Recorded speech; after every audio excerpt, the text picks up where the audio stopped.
Hello, hello, check. Hello, check, check. Mic testing. Hello, hello, hello, hello, hello, check. Hello.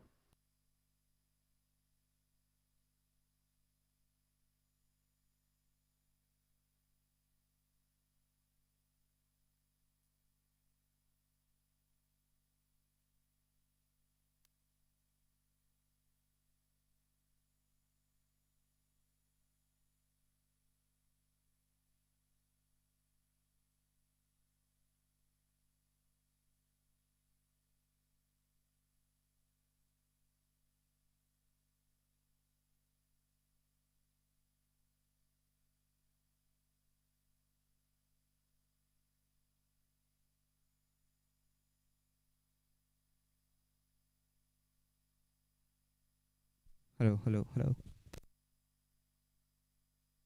Hello, hello.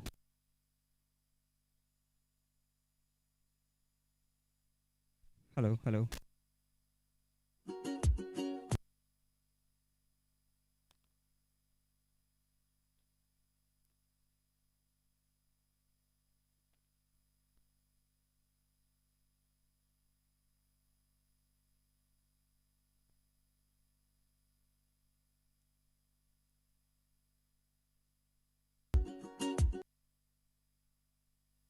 One, two, three.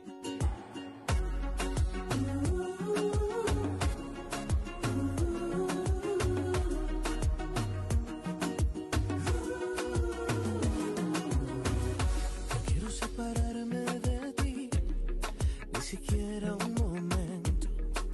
No quiero perder el tiempo. Tú sabes que te quiero.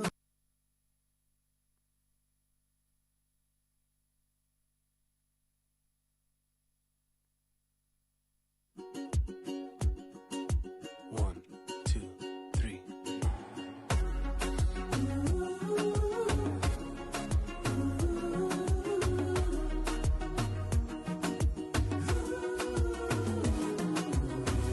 No quiero separarme de ti, ni siquiera un momento. No quiero perder el tiempo. Tú sabes que te quiero.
Of our prestigious institute through this event. We have spent the last 2 days with brilliant researchers, exemplary academicians, and eminent personalities from the industry discussing various revival strategies for the hospitality and tourism industry after the COVID 19 pandemic. So let's take a look at how enlightening and delightful these last few days have been.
Thank you so much, Team Cynics.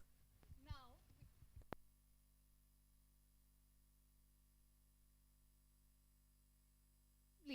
Head of Department, Food Production and Academic Head, IHM Pusa, to present the welcome address.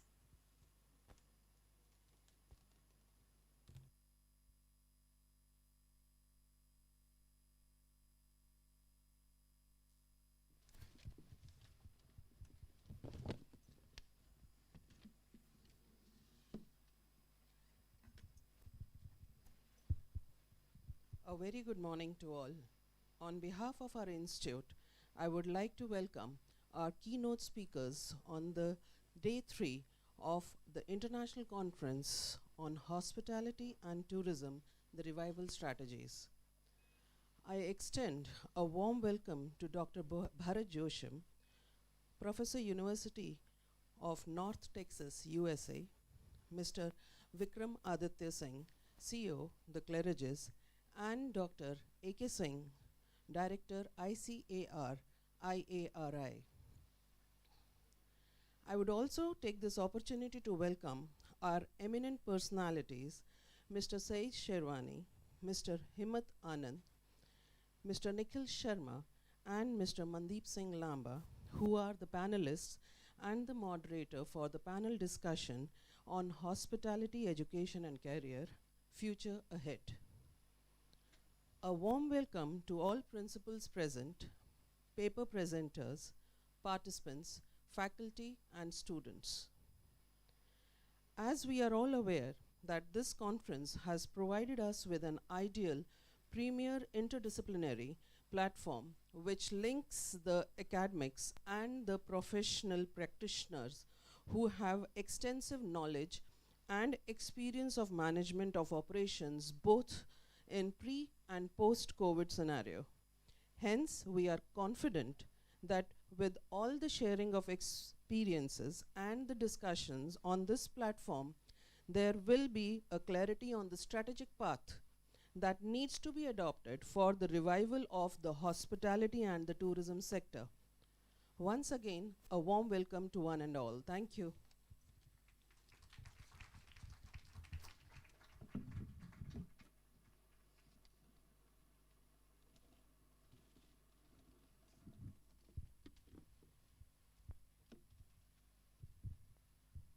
Thank you so much, ma'am. Now, I would like to take the opportunity to welcome our eminent dignitaries.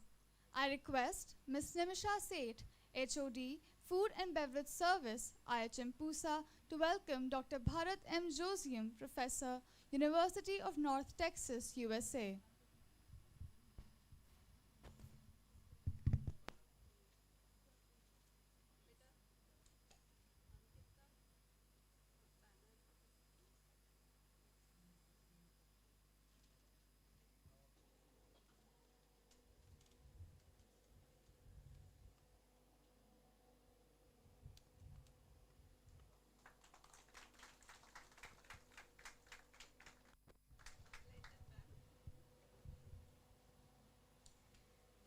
Next, I request Dr. Shweta Mishra, Faculty, IHM Pusa, to welcome Shri Vikram Aditya Singh, CEO, The Claridges.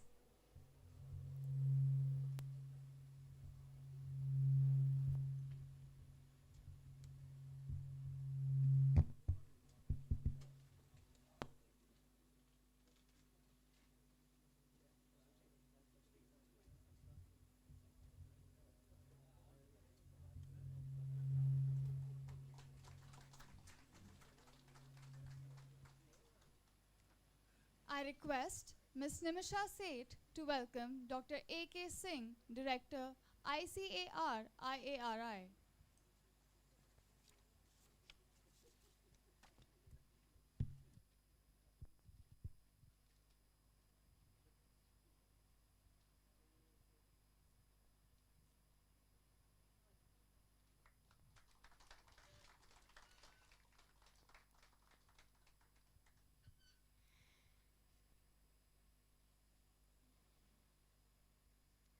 We have our first keynote speaker for the day, Dr. Bharat M. Josiam is currently a tenured professor of hospitality and tourism management in the College of Merchandising and Hospitality Management at the University of North Texas, USA. Mr. Josiam is an alumnus of Institute of Hotel Management, Catering and Nutrition, Pusa, New Delhi. Mr. Josiam obtained his Master of Science degree in Hotel, Restaurant and Travel Administration from the University of Massachusetts at Amherst and his Doctor of Philosophy degree in Business and Marketing Education from the University of Minnesota, USA. He has co-authored over 150 journal articles, book chapters and conference papers. He also serves on the paper review committee for professional organizations in the hospitality and tourism fields. I request Dr. Josiam to please address our August gathering.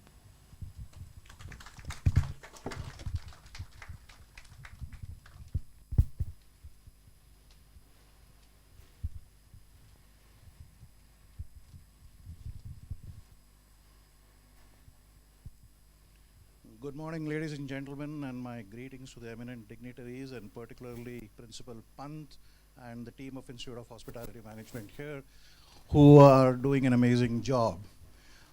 It gives me great pleasure to come back to the institution where I was a student 1975 to 1978, Ghar Wapsi of sorts. So we have heard from people more eminent than me talking about industry trends and those kind of things. So I want to talk at a more personal level. What IHM Pusa has done for me, which it translates to what it can do and is doing for all the students here. So it's really not about me, it's about what this institution has done for me. John F. Kennedy's famous speech said, ask not what you can do for the country, ask not what the country can do for you, ask what you can do for the country. So I would like to speak about what IHM Pusa has done for me and how it has helped me to build my career and get to where I am today, again, as an inspiration to all of you. So I hope it's not too egotistic talk out here. My wife likes to say, oh my God, you're so arrogant. I said, no, I'm confident. So there's a difference. So anyway, I came here to Pusa in 1975 and was here from 75 to 78. So what did I learn here and what does that mean for any of you guys? First and foremost, as somebody else told me, the job of Pusa is to take spoiled middle class kids and upper middle class kids and whip them into shape and make them into useful citizens.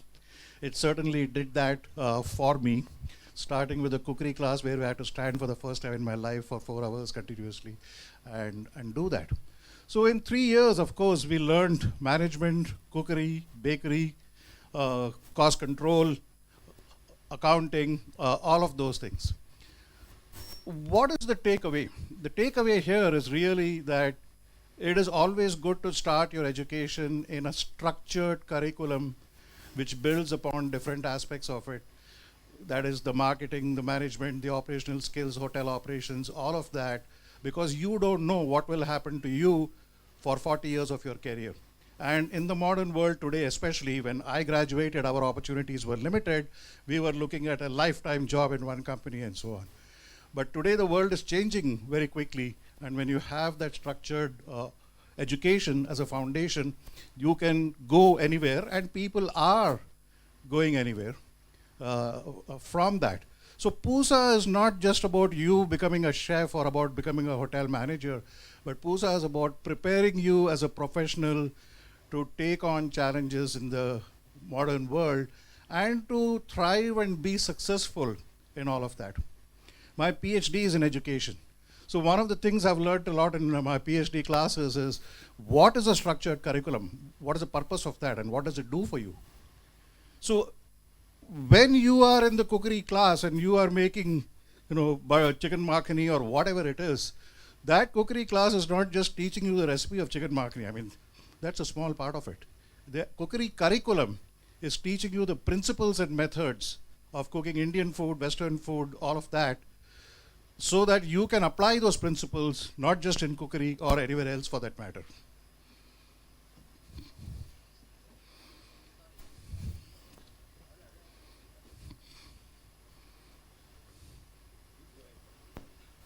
My classmate, Mr. Himmat Anand, I presume. I stand in awe of my classmates who have accomplished a lot more in life than me, thanks to what they got in Pusa. So, where was I? One of the things, by the way, I did learn in my PhD classes in education, of which I had like 8, 9 of them. One of the professors said, you know, what's the difference between a technically competent guy and an expert? So he said, let me give you a simple example. 2 guys go to IIT, land up in America, go to MIT, they are raving brilliant. That's not the issue. 20 years later, one guy is known as a world expert in the field, and the other guy is senior engineer at GE or one of these top companies. What's the difference between these 2 guys? So he says the difference is very simple, but kind of difficult to understand. Both of these people had the same inputs, essentially the same body of technical knowledge. The guy who's an expert is the guy who has the ability to take that body of knowledge and apply it in new and different situations which nobody has seen before. It's the same body of knowledge. The guy who's a senior manager or whatever, a smart technical guy, but he's only able to make incremental improvements. He's not able to look at a totally new situation and say, oh yeah, I know how to handle this, and this is how you go about it. So what the structured curriculum is doing is giving you a very broad background, but the onus is really upon you to connect the dots. We try to do that in the classroom by giving 6 different examples. Just as I said, you are not only learning chicken makhani, you're also learning peas pulao, and you are learning pule saute saucer or whatever it is. So again, that's not to teach you one recipe. That is to teach you what is cooking. Cooking is a combination of what? Organic chemistry, physics, heat transfer, all of these things. So you should be able to connect that from what you did in 8th grade. It's because I went to Pusa that I can talk to qualified French chefs. And they're like, how do you know all this stuff? I learned it at IHM Pusa. What can I say? So subsequently, I moved on and worked with ITDC, the Ashok Group of Hotels, where I joined as a management trainee for 2 years and then worked for 5 years in different parts of ITDC. Last 2 years were major events at the Asian Games, non-aligned meet, and then I was in Ashoka Hotel, Delhi. Mr. K.B. Kachru was my general manager at Ashoka Hotel. So I learned a lot. So what did I learn in ITDC Ashok Group of Hotels, which is relevant to all of you? First and foremost, I learned was, man, I actually know something. And that was because I came here to Pusa, where they gave me a pretty good background in everything there was, and subsequently followed up with a structured management training program, which rotated me through various departments. Again, the foundation is very important. The foundation is very important because in my 4 or 5 years what with ITDC after training, I did work in front office, I did work in food and beverage, I did work in restaurant management, I did work in special event management. And by the way, what I tell my wife, you need confidence, maybe arrogance, to work in a place like Ashoka Hotel where Indira Gandhi is sitting there. I have had the privilege of refusing a table to the Prime Minister of Canada, Pierre Elliott Trudeau, father of the current Prime Minister of Canada. This is not to say what a great guy I am, but this is to say what is Ashoka Hotel. I had to refuse him a table because there were 6 other Prime Ministers in the dining room at the same time. There was no place. So you need to have confidence, maybe arrogance, to stand in front of 6 Prime Ministers in your restaurant. And Pusa gives you that confidence. Pusa gives you that confidence. Let me tell you that. Sitting here, I didn't realize at that time what is the input that I'm getting. I realize it now, going forward. Again, it just doesn't happen by osmosis, and it certainly doesn't happen if you just study and pass the exams. That's not what it's about. Like most things in life, what you put into it is what you're getting out of it. So you have to take that time and opportunity to dig deeper, expand your knowledge, and think beyond how to pass the next exam which is coming up. And once you get a job, nobody's going to ask you what grade you got. But if you are not able to perform, then they are thinking, I thought this guy went to Pusa. So I've been reminded in job interviews and stuff for that matter, Mr. Bharat, I went to Pusa, and from the question I'm asking, you are unable to answer. I can tell you, because at least I was awake in that class, I don't think you were, that this is what is menu planning. So, your weaknesses are exposed and will be exposed at various points in your life, but they will not be if you did spend the time in the classroom usefully and learned what there is to learn out there, and the ability to connect the dots. The other wonderful thing which Pusa has given me, and is giving all of you, again, whether you realize it or not, is a group of classmates, a cohort of people, eminent personalities like Mr. Himmat Anand. So there's a difference, I think, between being at Pusa or being at smaller institutions, particularly with a hostel, compared to, say, being in Delhi University, where you come in on the U special and you're gone. You're not mingling that much. Here we are in one building for 3 years, 4 years, with the same bunch of guys and girls. So those bonds are pretty strong.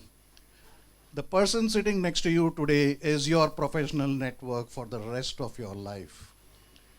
And you got to realize that. When I talk to my colleagues in America, they are like astounded. How is it that you land up in Poland, Sweden, Australia, Hong Kong, wherever, and you keep saying, oh yeah, my classmate is there, he'll come and pick me up at the airport and I'll stay at his house. I said, didn't you guys go to school? Didn't you go to college? I mean, don't you know people?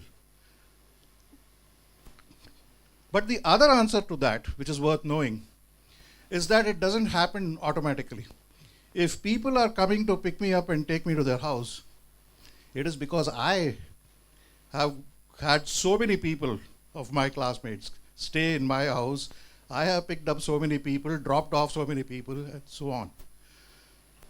So that's what I asked my daughter in US. So after 40 years, will any of your classmates come to the Sydney airport at 6 in the morning to pick you up and take you to their house? Her response was very interesting. She said, Father, you can't hold me to those standards because your friends are all hospitality management, so by definition, they are hospitable. I said, Maya, that is a cop-out. That is a cop-out. Relationships happen because you have to build those relationships. They don't just happen because they happen to be my hospitality management classmate. No, that's not how it works. That is not how it works. So 45 years later, every time I come here, or for that matter, go to Sydney or Melbourne, I am partying with my IHM classmates. And my IHM seniors like Mr. Kadru. So it has to happen. It reminds me, of Doha, I believe, from Kabir, which I did in my higher secondary classes, CBSE board. He says, Dukh mein sumiran sab karai, sukh mein karai na koi. Some of you may vaguely remember this. Jo sukh mein sumiran karai, dukh kahe ko hoy. The poet is referring, I guess, to your relationship about God, but the same thing applies to your relationship with your friends.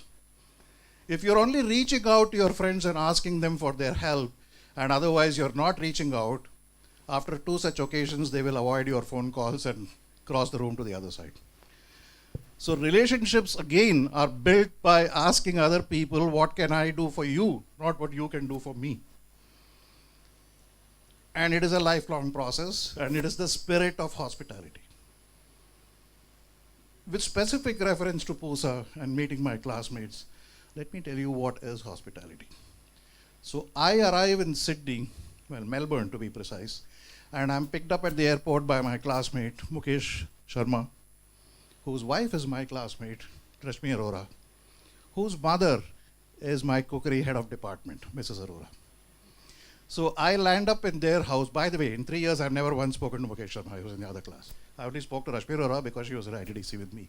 But why am I saying this? When I stayed in their house, Mrs. Arora, who's my guru, whose feet I touched when I got there, and later on I was saying, okay, where's the iron? I need to just press my clothes shirt and all that. Her response at age 80 was, Bharat, you're a guest in my house. tell me what shirt and pant you want ironed and I will do it. I said, oh God, absolutely not. A, you're my guru, and B, you're 80 years old. She says, no, I'd like to think I'm capable, which she was for another 5-6 years at least. And she did iron. And not only that, talk about what can I do for you. Do you prefer your jeans with the crease like this or the crease like that? I didn't even know there's something called a crease like that. But she is on top of the trends. So why I talk about this is it's the spirit of hospitality which needs to be imbibed in you.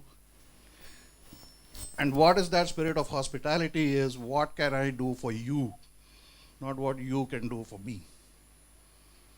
So that's something to learn and to take away. We are in the hospitality industry. So moving on then. By the way, another very interesting tip I learned earlier in my career, especially from working in Ashoka Hotel and stuff. Ashoka Hotel, at any given time, there is President, Prime Minister, Secretary to Government of India, pata nahi kaun kaun, at any given time. So you are the restaurant manager and you mess up with somebody, whatever it is. You're scared, you don't want to tell your boss. The problem is that guy is Secretary to Government of India, who is above the board of directors, who's only joint secretary. And so he will call the MD of the hotel, who will then call the general manager of the hotel, who will then call the food and beverage manager, who will then call me, and 6 people will be yelling at me. So when you screw up, tell your boss before somebody else tells your boss. Especially in this world of social media and things which are uploading, don't hide your mistakes. Tell your boss, learn from your mistakes, as other speakers have said, and keep your boss brief, because the boss doesn't like to have his boss call him and yell at him, and learn that. I do that to this day. And my department chair in America, she keeps telling me, I'm head of Department of Hospitality Management. You are the only guy who's following this simple management practice and keeping me updated. Ki kya ho raha hai? So yes, ma'am, I learned this in IHM Pusa and Ashoka Hotel. That's what I learned. So you got to be thinking about that. So moving on then, I land up in America for my master's. This is a foreign country. And I land up out there. And I'm got an A in all my classes. I'd like to think I'm smart, but it's not just that. It's also hard work which is needed out there. And the same thing applies. It's what you get out of it. If you're just looking at passing the class, it's not getting you too far in the rest of your life. So in the very first semester, I was teaching assistant to the tourism professor.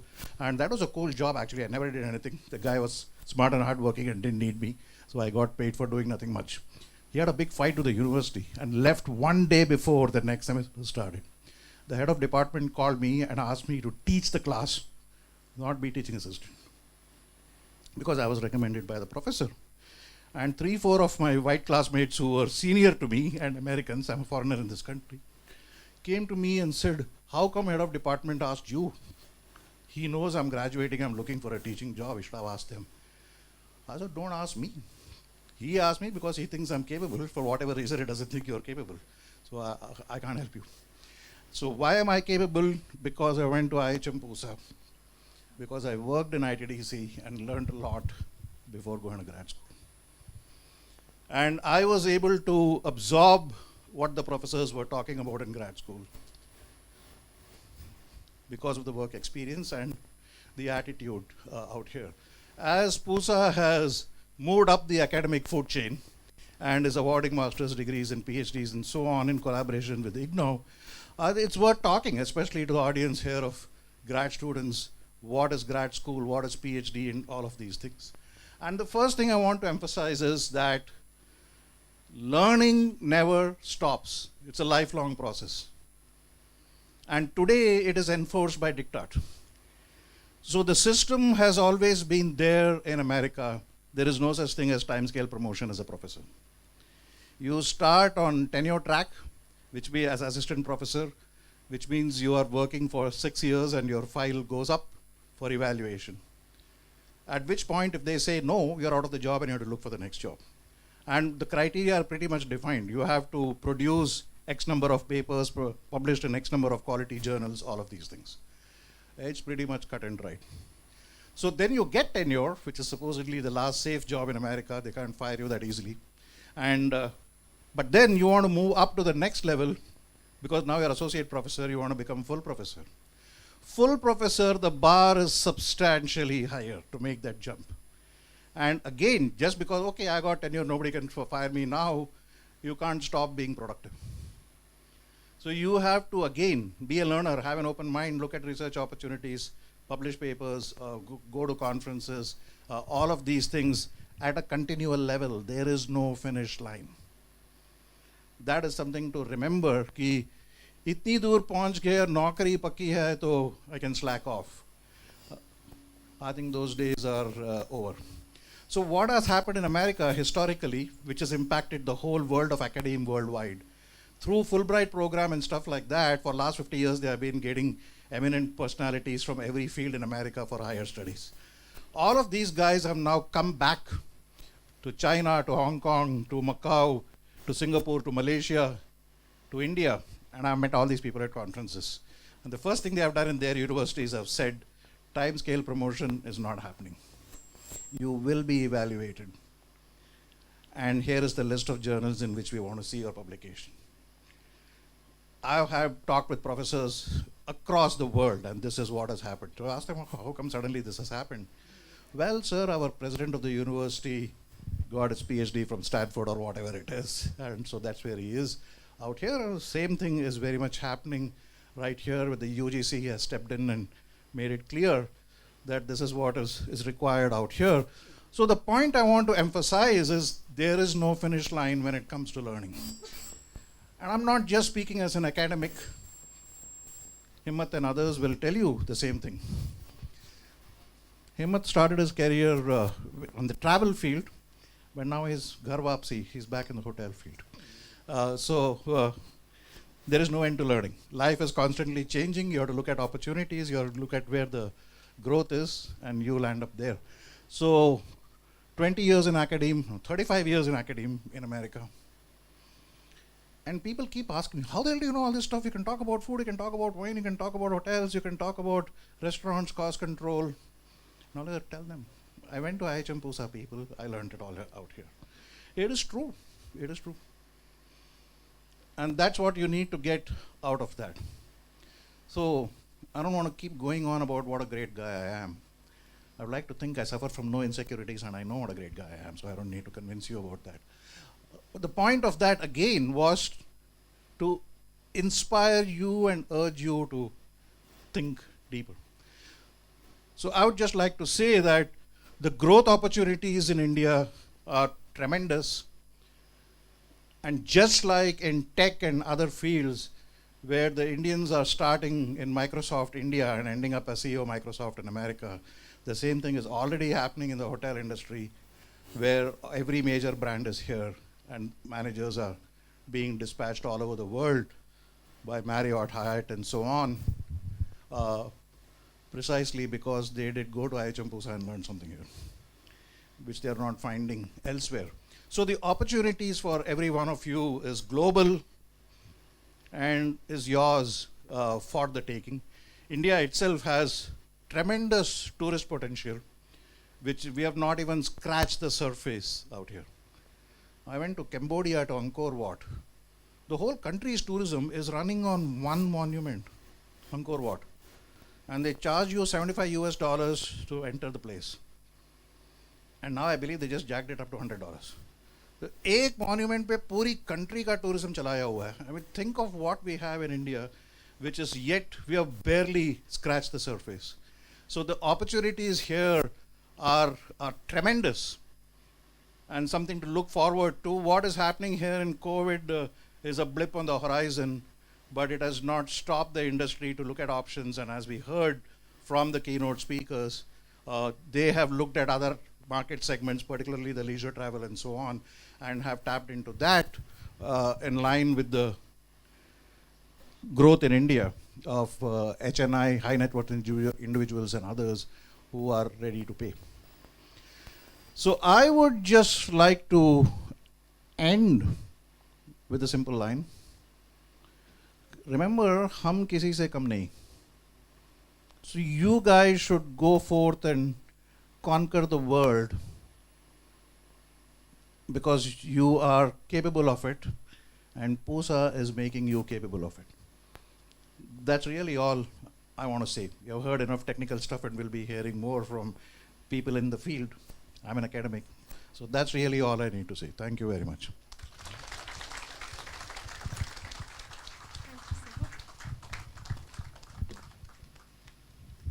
Thank you so much, sir. Thank you so much, sir, for sharing the glimpse of your experience with us. Now, I request Ms. Sakshi Sharma, Faculty IHM Pusa, to present the memento to Dr. Josium.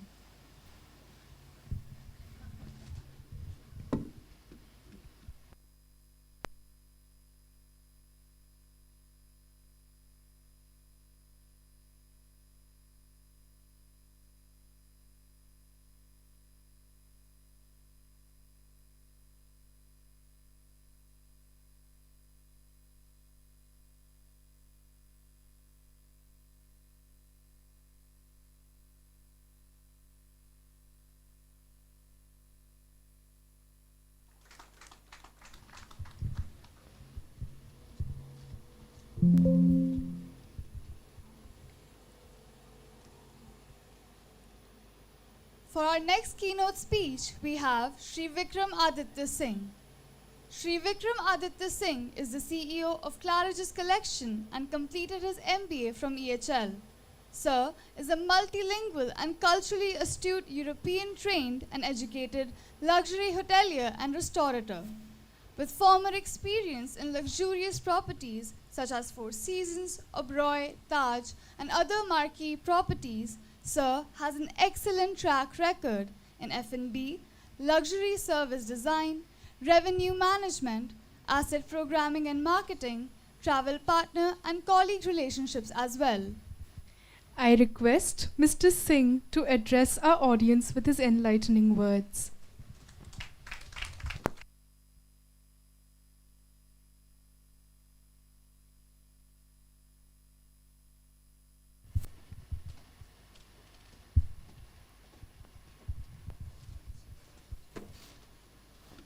This one, no?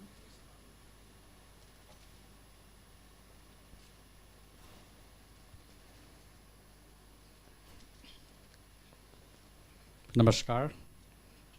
Good morning. Buongiorno. Bonjour. Guten Tag, meine Damen und Herren.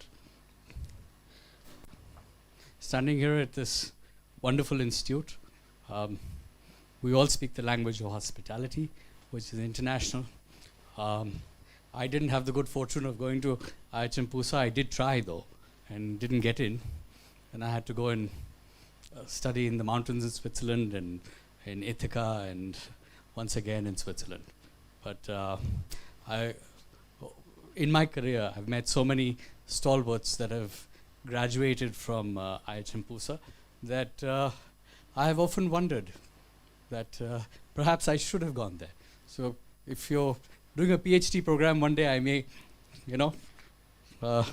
attempt to become worthy of being able to join that. So I actually visited the institute yesterday, and after visiting I realized that I wanted to sort of rejig my entire presentation. So what I wanted to talk today was not absolute truths but thought starters.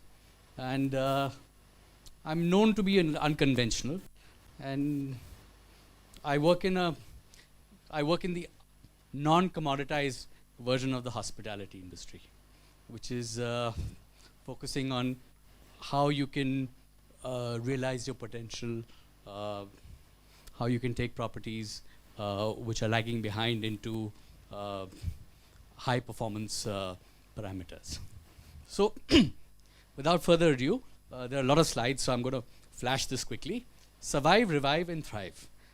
This has basically been the mantra for the entire COVID period. Now, survive, revive, and thrive. There are different statuses in which companies are running, and everybody is at different stages. There are some people who are still in the survival mode. There are some people who are thriving right now. There are some people who are in the revival mode. But we'll talk about that.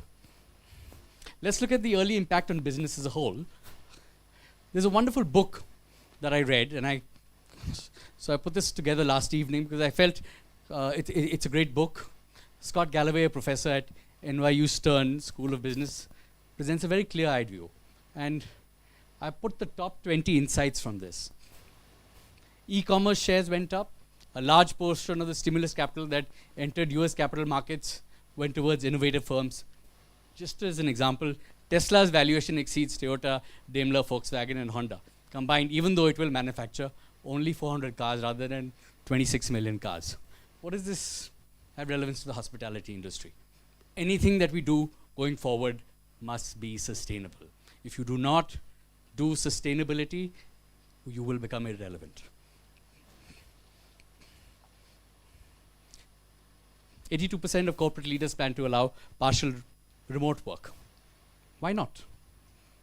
We should consider it in the hospitality business. Do we need the entire 100% team on ground? What are services, support services that can allow work from home? And post-corona, Amazon, Google, Facebook, Apple, and Microsoft's market dominance will only grow stronger. Big tech firms make up 21% of the value of all publicly traded companies. Amazon and Apple added Disney, AT&T, Time Warner, Fox, Netflix, Comcast, and Lionsgate to their market capitalization between January 2019 to February 2020. So there is consolidation going on. Amazon's signature move to transform cost centers into revenue heads. It does this by leveraging its scale and access to limitless cheap capital to make massive data investments that just others cannot match. Amazon built the best data center capabilities in-house and sold them to other companies through Amazon Web Services. It leveraged its warehouse and distribution expertise to launch Amazon Marketplace.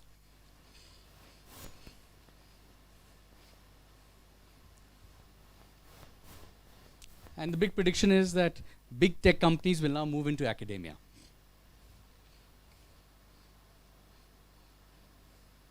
Just a very clean example, transport, FedEx, industry transport, incumbent FedEx, big tech feature, Amazon Logistics. Media, HBO, Disney, now Amazon Prime Video, Apple TV. So there is a conflicting business model that has emerged. Cheap, free versus with low privacy, high privacy has got a premium cost to it. So what's the DNA of what will create the next trillion-dollar companies? 8 things: appealing to human instinct, career accelerant, balancing growth margins, a bundle of goods and services that create recurring revenue, vertical integration. This is very key for the hospitality industry to understand that this is a firm's ability to control the end consumer experience by controlling most of the value chain. Very important. Due to COVID, a lot of companies have started outsourcing parts of their value chain. And what has happened is a lot of companies will find that their purpose is eroded and they have moved away from the real reason why they are in business. Visionary storytelling, likability. So there are 8 features. This is just a quick vanilla sort of a look on the global hotel market. 187,000 hotels worldwide and growing. Wyndham is the largest hotel company in terms of number of hotels. Wyndham has the most properties, Marriott has the most rooms. Important to note that the hospitality industry, often regarded in India as a fledgling or a non-industry, it's actually globally, global GDP is meant to be 85 to 90 trillion US dollars. Hospitality represents about 10% of that. And due to the COVID years, it fell to 5.5%, but it's expected to bounce back by 2023. Booking trends. Booking.com is the highest valued hospitality related company. It's not a hotel company, it's Booking.com. What's the takeaway from that? Takeaway from that is hoteliers constantly try to fight the OTAs, trying to, we have to use it as a medium. It's got to be a channel. You've got to use something called the billboarding effect, in which in OTA, because the kind of investment an OTA makes in the metaverse and distribution, no hotel company in the world can match. And 7 key questions one must ask. How do we get our people working anytime, any place? how do we govern the decision process, how do we capture and reuse knowledge, how do we drive continuous flow of innovation, how do we measure success and failure, how do we derive insights and action from data, how do we drive corporate change. Change is very necessary. A very good tool that I feel hoteliers need to use is something called a business model canvas. Not very, what it does is it puts your entire business and what you intend to do as a business on one sheet, which basically features, so what it enables you to do is understand what are your value driving processes and how can you map them and what are things that you shouldn't get into. Culture is very important in hospitality. Outcomes, behaviors, enablers and blockers. What, how and why. So just as a very interesting, sorry this is a little academic, but I thought it's important for us to understand there's a Kubler-Ross change model curve, and if you notice in accepting change you go through shock, denial, frustration, depression and experiment. I believe that's where most of us are there in the hospitality industry, between experiment and decision. Integration. One must understand the hospitality customer journey is a very important aspect. Basically it's pre-service, service and post-service, which basically has advertisement, service journey and CRM related. So let's talk a little about travel in the post-COVID era. It's less about where you're traveling, more about how you can travel better. Trends defining luxury traveler tomorrow. Quite a few. Immortality retreats. People are looking to live longer and better, and companies are working on spas, etc., working on how they can enhance your life. HBOT, cryo, lifestyle, wellness, nutrition, targeted mitochondrial nutrition, etc. These are all buzzwords today. Ephemeral hotels.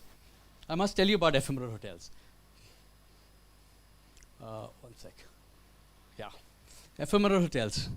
In the year 2016, I had an Arab sheikh who paid 25 lakhs a night to stay with us. We pitched a tent opposite the Taj Mahal.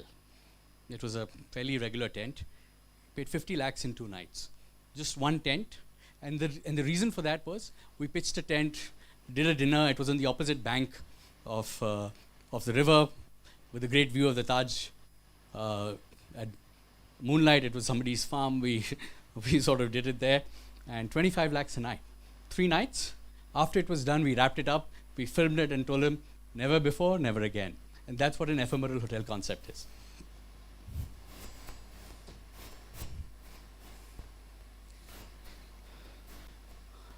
Lexicon, cultural shifts, motivations, niche curation. So for perfection-seeking travelers of the Instagram era, highly edited collections of unique hotels inspired devotion and inspiration. So I wanted to talk a little about what the new kind of traveler today is.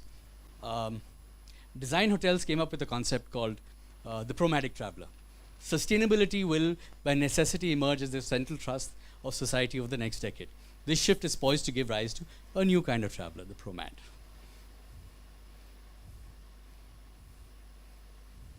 It's not defined by material and acquisitional, but by experiential and intellectual. As a collective, the Promads book their travel will be flexible and seamless, fueled by word of mouth, approval, and enabled by social media.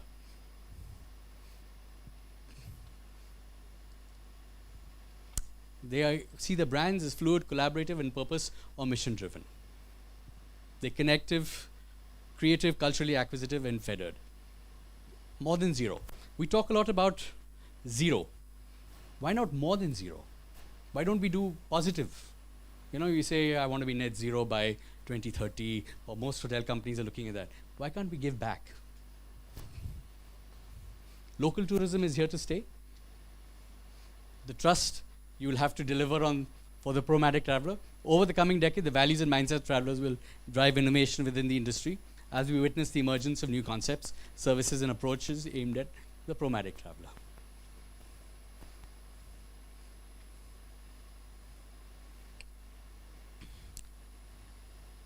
Nomadic travelers are driven not by the questions of what and where, but how and why.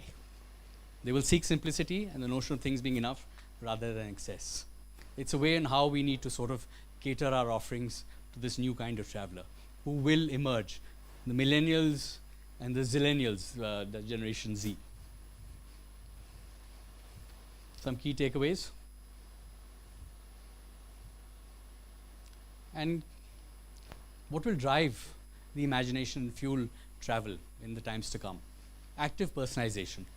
People are looking for personal time, personal space, personal well-being, personal attention, personal experience, personal discovery, personal belief. The reason I come with this background from a non-commoditized background, where travel going forward is not going to be so cookie cutter. People are going to want something different. Travel will be immersive and experiential. And this gives an opportunity to a fantastic ability of boutique hotels and hotels where you write the standard of what you want to do. People are looking for destination immersions, and we have Mr. Himmat Anand here. He runs some wonderful properties. Something to sort of take away is to understand that the digital journey of a customer is awareness, consideration, book, experience, and loyalty. And a lot of times, we get our marketing confused. You know, how do you create awareness? You talk about the transaction in the awareness stage and not at the book stage. So it's important to pay attention to this. You have to look at a new way of looking at standards by looking at a customer experience journey, where you have touch points and you write outcomes. You don't define them by a standard, because the expectations of customers are just changing and morphing. Sorry. 5 best practices financially. Cash flow optimization. Start looking at quick ratios. It's very important to understand the difference between a quick ratio and a current ratio. Anybody in the audience, difference between quick ratio, current ratio? The students? No? Faculty? Very simply, a current ratio is current assets upon current liabilities, and a quick ratio is take current assets minus inventories. So basically, things that you can monetize quickly upon liabilities. It basically tells you how fluid you will be in the short to long run. Start your business models from a zero-based budgeting. Track your break-even thresholds. Understand how you run your break-even thresholds. Forecast both revenue and expenses, and flash reports. Look at balance sheets, cash flows, statements almost weekly, what your status is. Some steps, and I'll quickly flash you through some strategy that we sort of put through. This will be available on the site. I don't want to run you through this, but I did put some stuff together on the customer, the travel persona, social media, listings.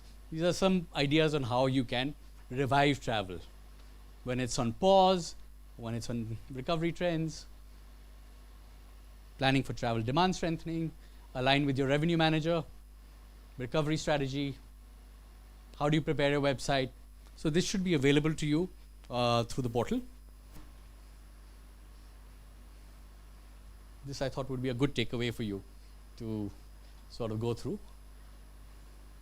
But I just wanted to meta search and editorial content. So this is some very interesting research, cutting edge research that I've been able to put together.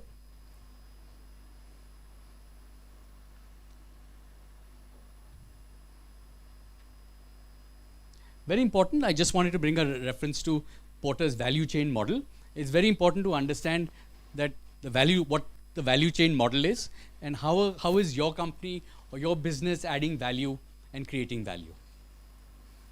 Porter also has 5 forces, which I'm sure you study academically. But just to understand, whenever you look at and review an industry, always look at Porter's 5 forces. They tell you a lot about the industry, and very important to sort of research and see where Porter's forces are creating push and pulls with the post-pandemic travel. An example of using a management mantra, the Ansoff growth matrix. It's a very interesting. Okay, so what it does is, an example of the Ansoff matrix has been the takeaway food distribution that hotels have done. Because they already have existing capacity, they've offered a new product offering in an existing market. So you basically have new market, current product, new market. So basically 4 options.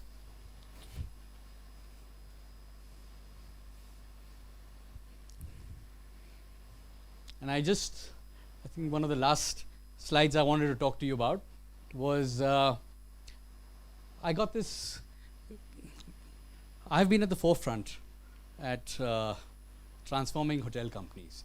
You know, some years back in the national capital, I transformed the Lodhi Hotel.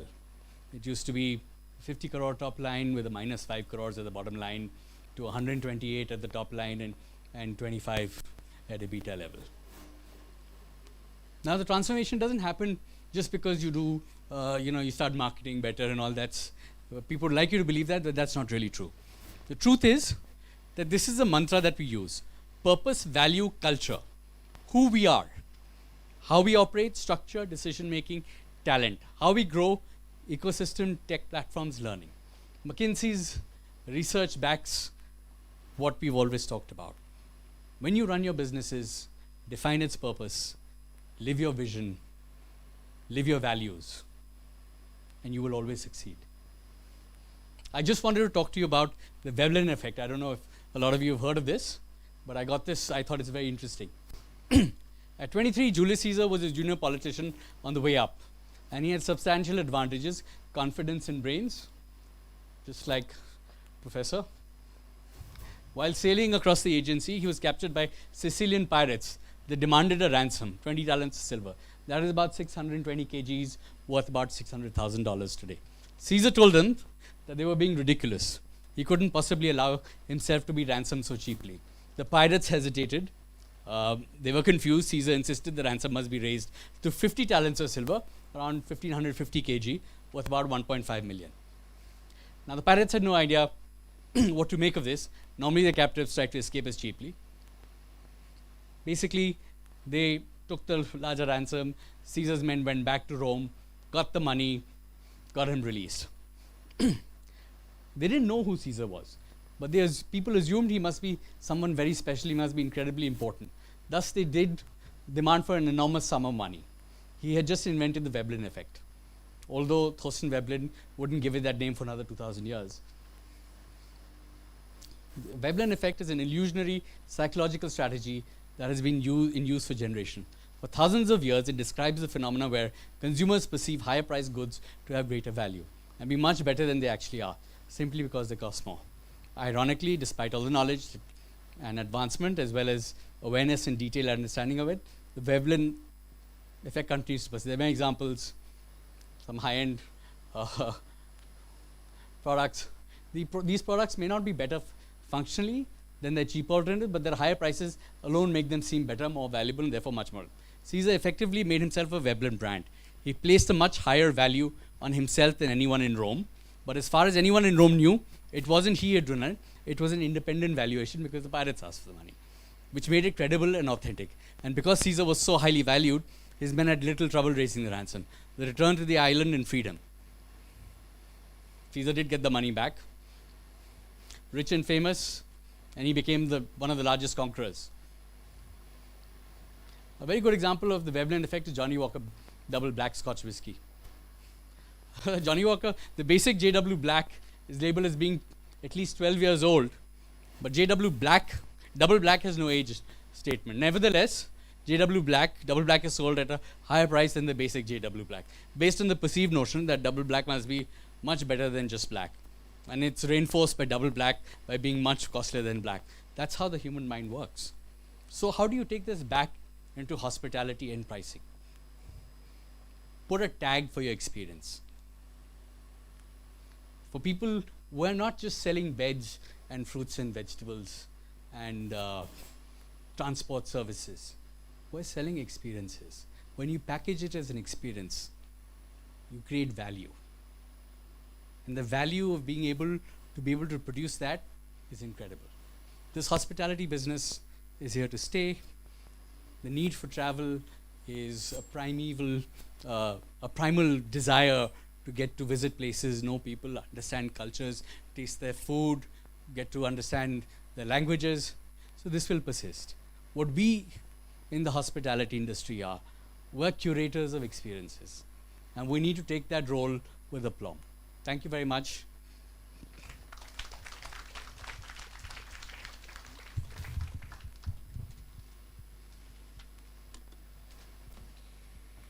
Thank you, sir.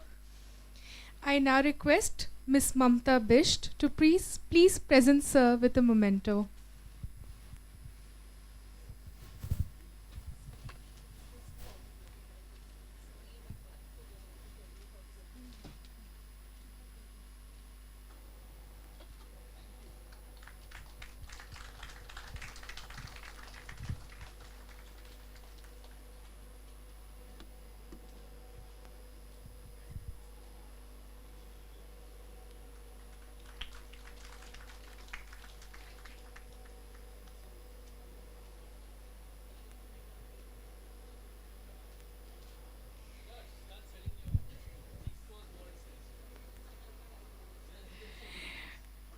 Our next keynote speaker is Dr. Ashok Kumar Singh.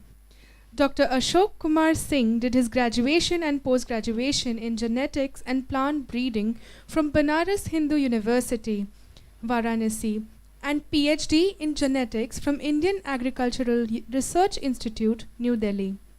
Being the in charge and head of genetics division, Dr. Singh joined as director ICAR IARI, New Delhi. Sir has been awarded with the prestigious ICAR Rafi Ahmed Kidwai Award and ICAR Bharat Ratna Dr. C. Subramanian Award.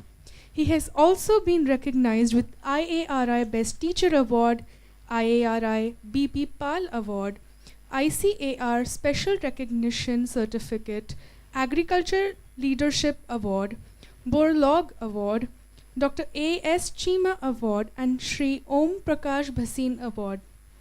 I request sir to please address our audience present here.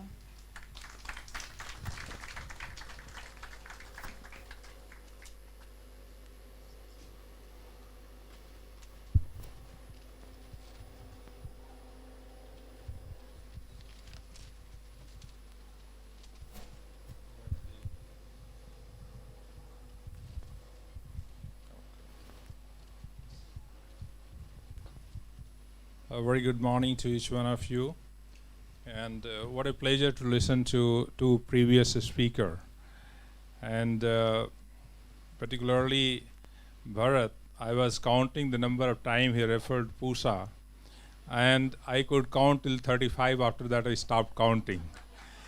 The kind of attachment one can have with his or her alma mater cannot be reflected better than what Bharat has said in his presentation. You all must be interested to know how the name Pusa came. The Pusa, some people say, there was a gentleman called Henry Phipps. He was a philanthropist from USA, and he donated 30,000 pounds to establish the Agriculture Research Institute called ARI in 1905 in eastern province of India in Darbhanga district, and that's how the name P was taken. First letter P was taken from his name, and he was from USA, so that's how the name PUSA, Pusa, came. But the available records clearly indicate that Pusa is the name of a village where this Agriculture Research Institute was first established in 1905.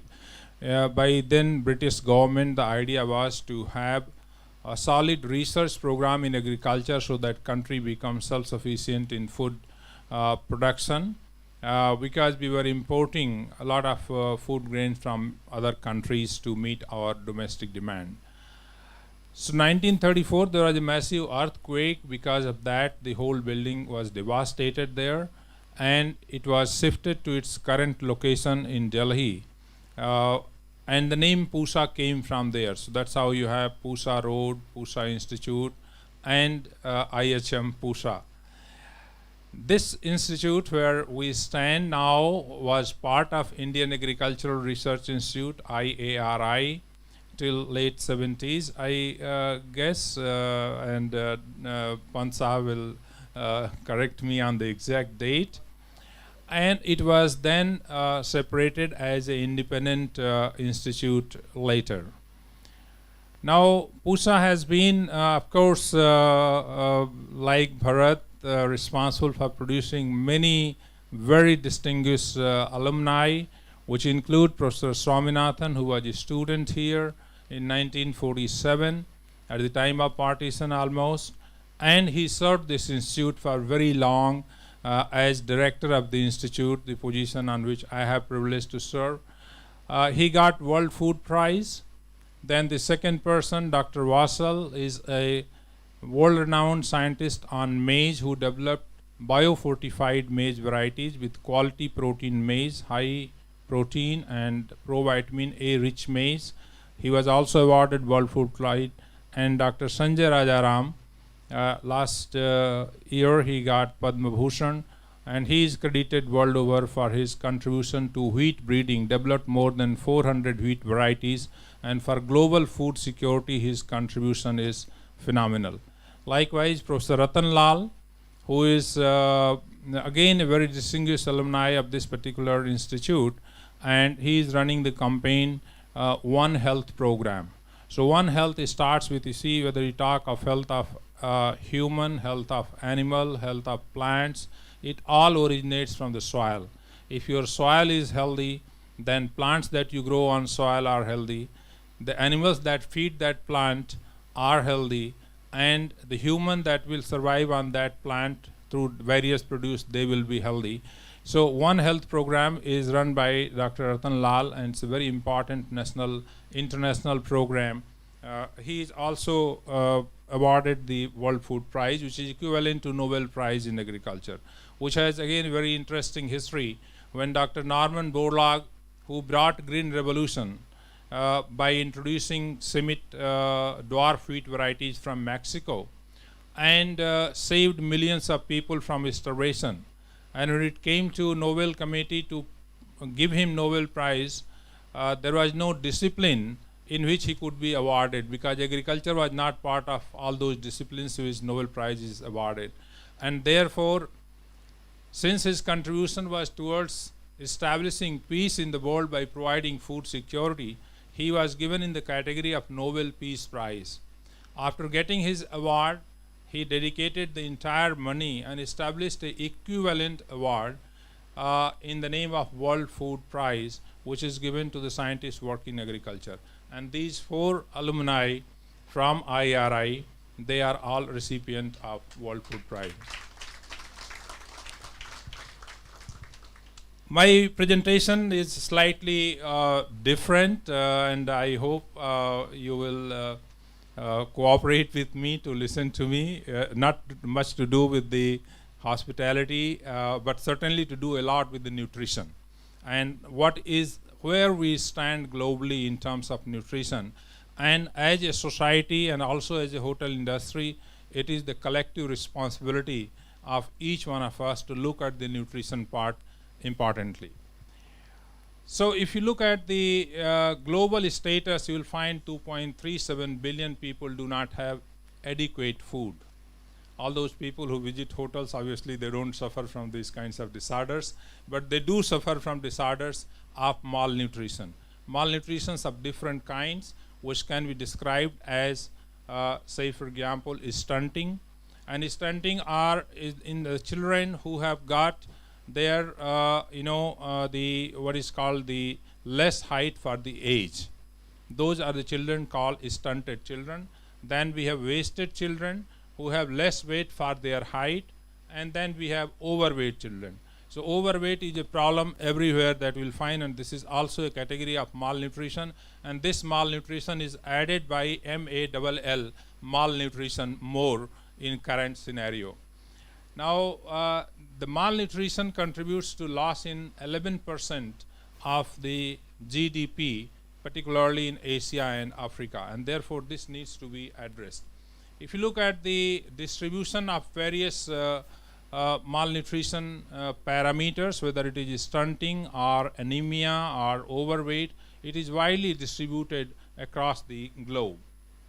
In India also situation is really bad, and you can see that the mapping shows that stunting varies greatly from district to district, from 12.4% to 65%, and 239 out of 640 districts have got a stunting level above 40%, which is a very a situation that really bothers us as a citizen. I would not like you to bother with these figures, but you can see that India loses over 12 billion US dollar in its GDP because of poor health of the people.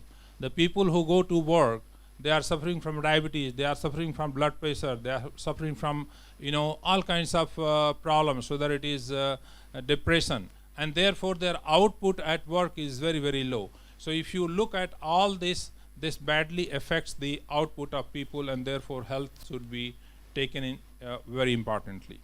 In terms of nutrition, these are the various micronutrients which are very important from the health benefit points of view, like iron, zinc and calcium, the purpose for which they are required in the body. Likewise lysine, tryptophan, vitamin A and vitamin C, anthocyanin, oleic acid, erucic acid, glucosinolate, trypsin inhibitor. These are various nutritional parameters on which at our institute we are working intensively. As a country, if we see the global hunger index, and this is something that really bothers us as agricultural scientists, that India ranks 101 in the global hunger index. It's a very bad situation. In spite of all progress that we talk about, but in global hunger index we are at 101th position in the world. Even countries like you can see there, Laos, Bangladesh, Nepal, and these countries in the green belt, they are doing better than India, and therefore this becomes a collective responsibility to address this problem. The sustainable development goals, which have been fixed as a target to be achieved by 2030, we have already missed the bus. We are not able to reach to meet all the commitment, and out of the 17 goals, the 12 goals are directly associated with the nutrition, and we are discussing here nutrition in particular. So how nutrition can help alleviate and achieve, make us meet the timeline of achieving the sustainable development goal is extremely important. There are several ways to alleviate the malnutrition. It could be food fortification, which is very commonly used, but one thing I must tell here, that when we do fortification of food, for example in case of rice, you can take iron, zinc, folic acid, etc., you mix in that. Broken rice you can take and we can make flour out of it, and then mix the micronutrients and then subject it to extrusion technology, by which you can print the rice grain exactly of the same varietal size in which you want to mix. Suppose if you want to mix in basmati, you can print long grain which are 6.5 to 7 millimeter long. If you want to mix it in Samba Masuri, you can print it 4 millimeter plus, and then mix in certain proportion 80-20 to fortify the rice with nutrition. But this nutrition which we add from outside is not the part of food matrix, and therefore its bioavailability is not as good as of the material when it is part of food matrix. And that's where at the Indian Agriculture Research Institute and in the country we have intensified our breeding program to develop varieties which have got the genetic ability to accumulate more nutrition from the soil and accumulate it in the grains, so that that nutrition becomes part of the food matrix and its bioavailability is high. I will just discuss some of the important achievements in that context. The other way to address this problem is medical supplementation and then dietary diversification. Dietary diversification also many times it is the lack of knowledge among the rural population as well as urban population that how dietary diversification can help alleviating the problem of nutritional hunger. Generally speaking, for example, most of us, we never ever bother to look at how many calories we are taking in our breakfast, in lunch and dinner, how many times we are eating. So this as a culture, I mean, see the literacy of literate people, illiteracy about nutrition among literate people is a major problem. We are not able to make this as a goal to educate people about nutrition. And if that is done, I think it will help a lot by dietary diversification. And the next and the most sustainable approach of alleviating the nutritional hunger is crop biofortification, which I referred just now, where you can enhance the genetic ability of crop to take more nutrition from soil and accumulate in grain. And that's what we have done. And number of varieties have been released. For example, in case of rice, we have zinc up to 20 ppm. Normal varieties have about 12 ppm of zinc. Likewise, golden rice. This has been, one very important area of research where we have been backing. And this rice is as golden as gold. You can see here the provitamin A, that is beta carotene level, is as high as 24 ppm. While normal rice has got only 2 ppm or even less than 2 ppm of beta carotene, it doesn't have any. Maize, we have done excellent work and number of varieties have been released which have got lysine tryptophan 3 times higher than the normal varieties and also provitamin A. So the maize, almost 75% of maize in the country is used as a poultry feed, and if we provide nutritious feed to the poultry, through poultry, the egg and the flesh that we get is also nutritious, and that can be branded separately. Likewise, for example, in hotel, the cornflakes among the cereals is one of the common item. So if we serve cornflakes made of the maize which is biofortified and try to create a tagline for that, that here is a maize which has got 12 ppm of provitamin A, normal maize has got, that is beta carotene, normal maize has got 2 ppm, and the maize here has got lysine and tryptophan 3 times more than the normal maize hybrid and varieties. So these can be branded that way specifically. So these are the number of maize hybrids have been released. Likewise, in case of pearl millet and several millets, and I am happy to inform you that on the request of the Indian government, the Honorable Prime Minister's request, the United Nations General Assembly has accepted to celebrate the year 2023 as International Year of Millet. This is second time International Year is named after a crop commodity. 2004 we had International Year of Rice, and 2023 is going to be International Years of Millet, where there are 8 millets in India which are very widely grown, which include sama, kodo, kutki, bajra, ragi, and so on. They are highly nutritious. Earlier they were called as coarse cereal, and later the name has been changed as nutri-cereals because they are very rich in nutrition. So you can see here, for example, calcium content in some of the finger millet varieties as high as 454 milligram per 100 gram, and iron is 39 ppm, zinc is 25 ppm. So in comparison to 200 against 454 in normal varieties.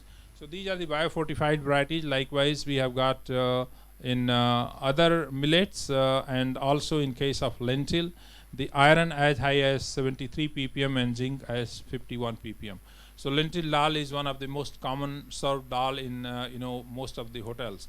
But if we can brand it as 43 ppm against 83 ppm, that makes a great table value.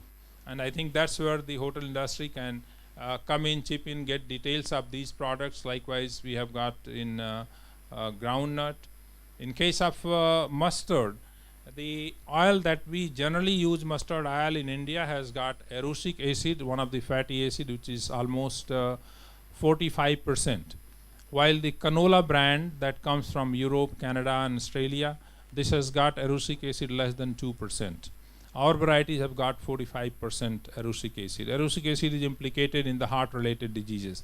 Likewise, glucosinolate content in the Indian mustard variety is 120 micromole, while in case of 00 varieties or canola, it is less than 30 ppm.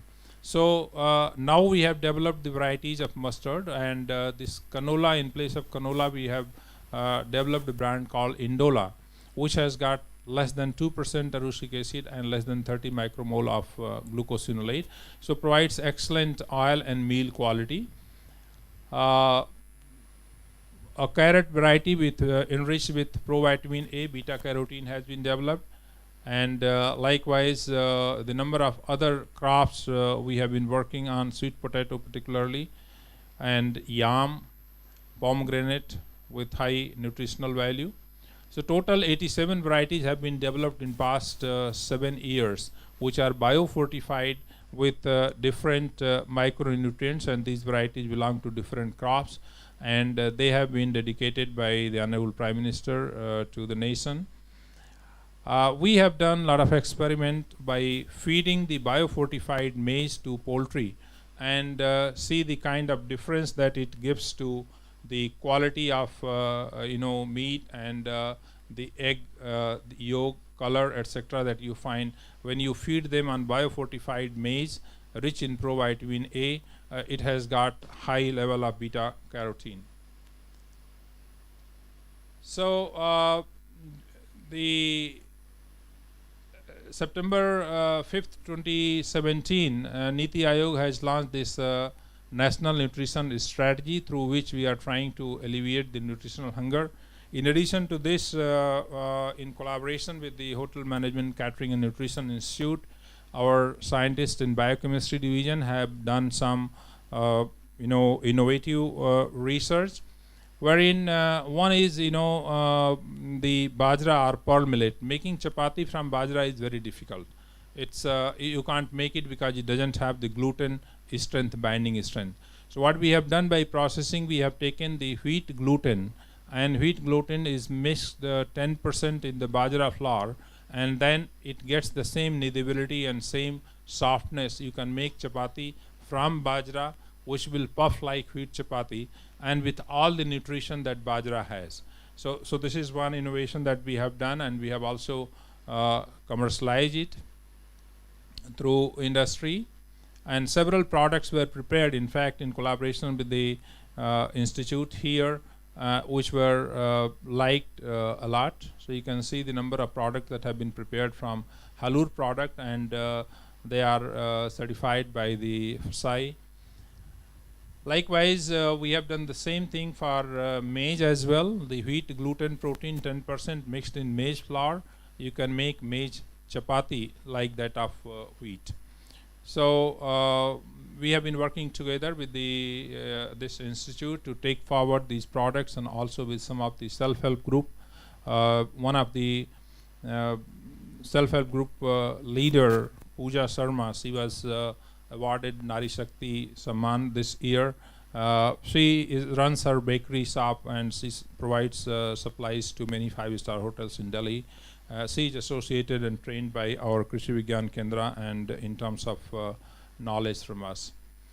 Likewise, the one problem with the pearl millet is its shelf life of flour is less. It gets rancid.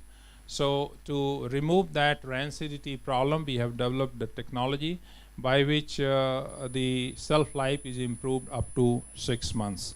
So this technology is also available, so that the pearl millet flour can be, otherwise in multigrain atta, in spite of the fact that pearl millet is very rich in nutrition, it is not added because rancidity develops very fast. So overall, these biofortified varieties have to be brought in the food chain by linking the production, procurement, processing, and value addition, and then linking it to consumers directly. So that's how it can help in improving the nutrition. And I would like to thank the institute for giving me this opportunity to share the thoughts that I had with me. Thank you very much.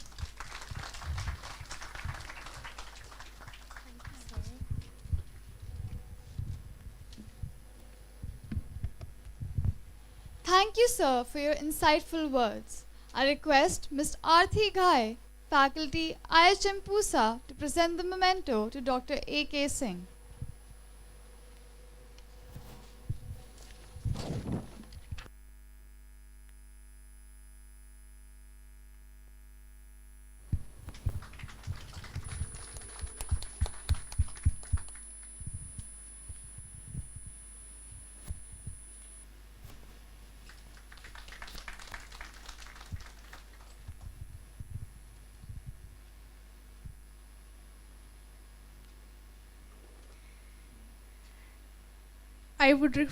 I would request our respected dignitaries to move to the conference room for tea. I would also like to request them to be back in 15 minutes because we have to start with the panel discussion next. Thank you.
HVS Anurag.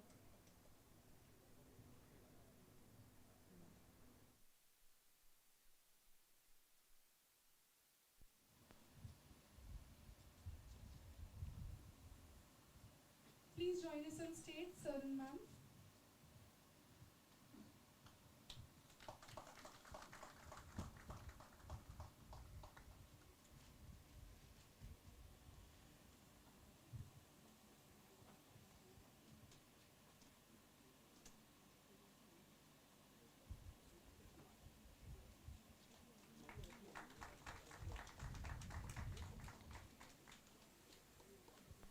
I request Mr. Vipul, faculty IHM Pusa, to welcome Mr. Saeed Sherwani, Managing Director, Sherwani Hotels.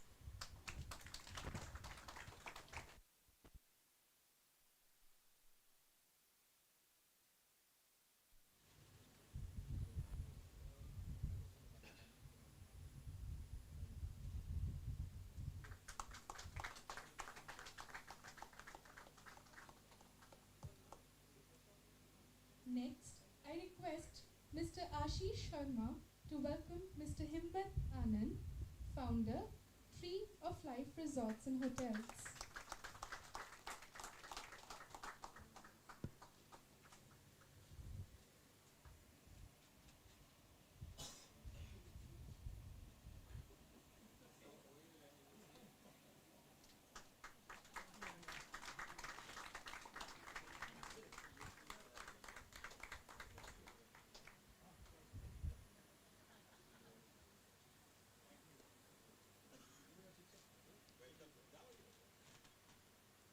I request Mr. Vipul to welcome Mr. Nikhil Sharma, Regional Director, Eurasia Wyndham Hotels.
Our panelists for the day are Mr. Saeed Sherwani, Managing Director of Sherwani Hospitalities Limited. Sir owns the Sherwani Group of Hotels and the Rodeo Restaurant, New Delhi. He is an alumnus of the Institute of Hotel Management, Pusa, New Delhi. With an experience in hospitality spanning 3 decades, he has held various positions in the Hotel and Restaurant Associations of India, most recently as the president of FHRAI, ending 2014. Mr. Saeed Sherwani was also the president of Hotel and Restaurant Association of Northern India. Our next panelist, Mr. Himmat Anand, is the founder of Tree of Life Resorts and Hotels. He started out in the industry with the Taj Group of Hotels. He gained expertise in the industry by working in Frankfurt, Paris, and London, leaving the corporate world in 2007 as Chief Operating Officer, India and South Asia, Kony Destination Management.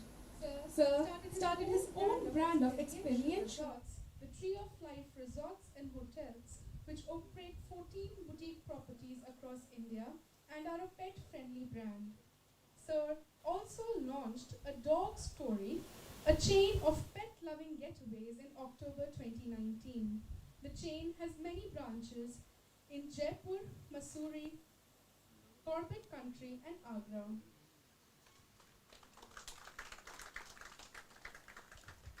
Next up, we have Mr. Nikhil Sharma, Regional Director, Eurasia Wyndham Hotels. Sir is well versed in encompassing franchise and new opening hotel operations support, national sales, revenue management, and local marketing. Sir further helps nurture the relationship of owners with their franchise partners to derive system contribution, revenue, performance, quality, operational excellence, and brand management. Sir was a Chief Operating Officer at Ginger Hotels and was a founding member of the Lemon Tree Hotel Company. Now, I hand the mic over to Mr. Lamba to begin.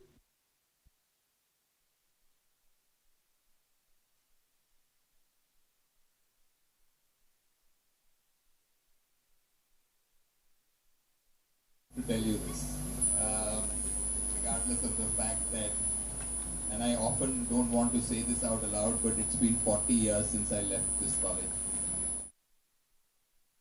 40 years later, it just seems as though we walked back into college, when we were students. That's the feeling you always get. So always a delight.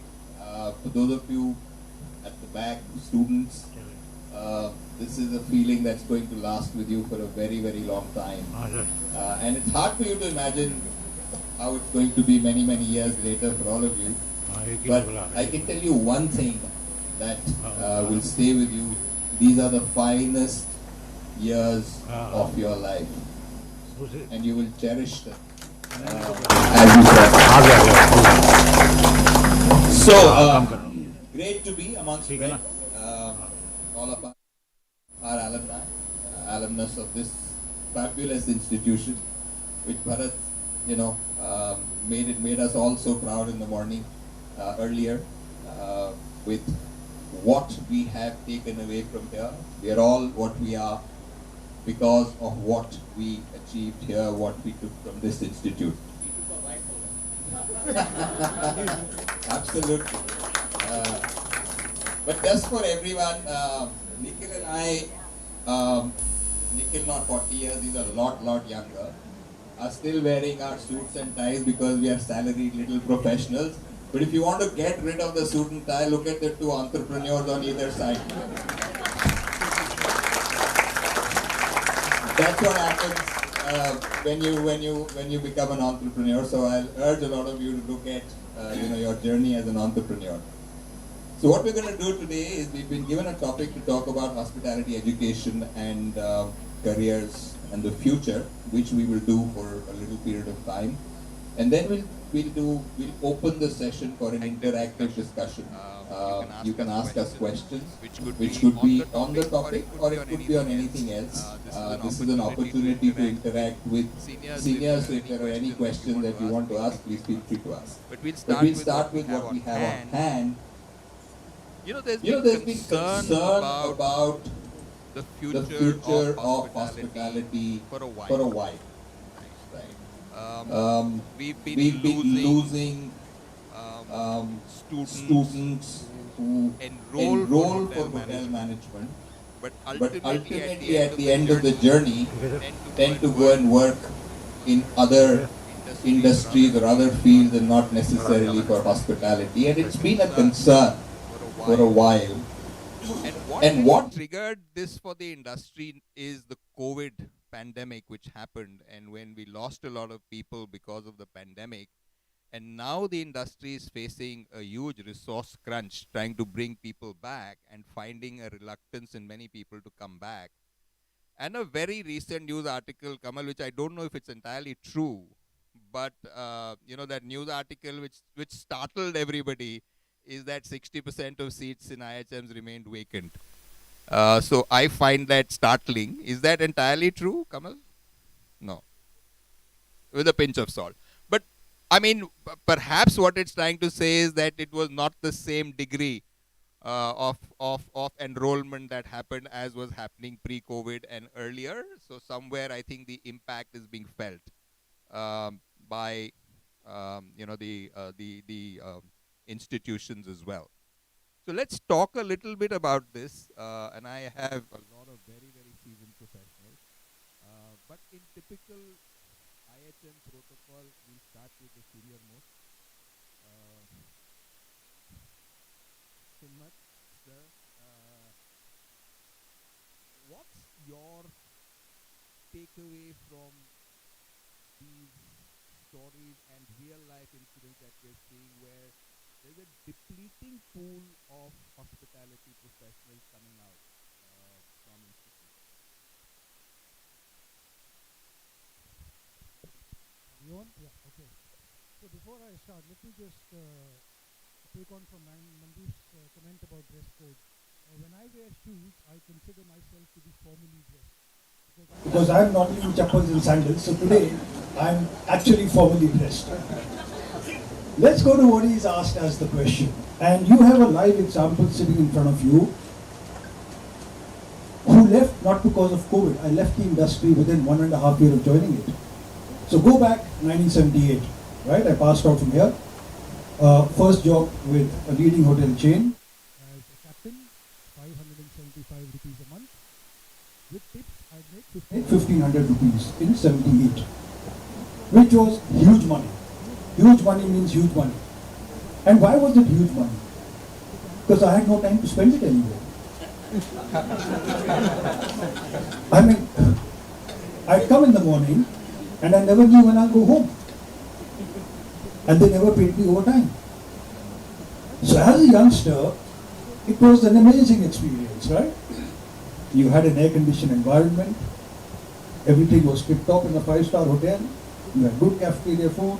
Got your uniforms done. And you were young. You enjoyed it.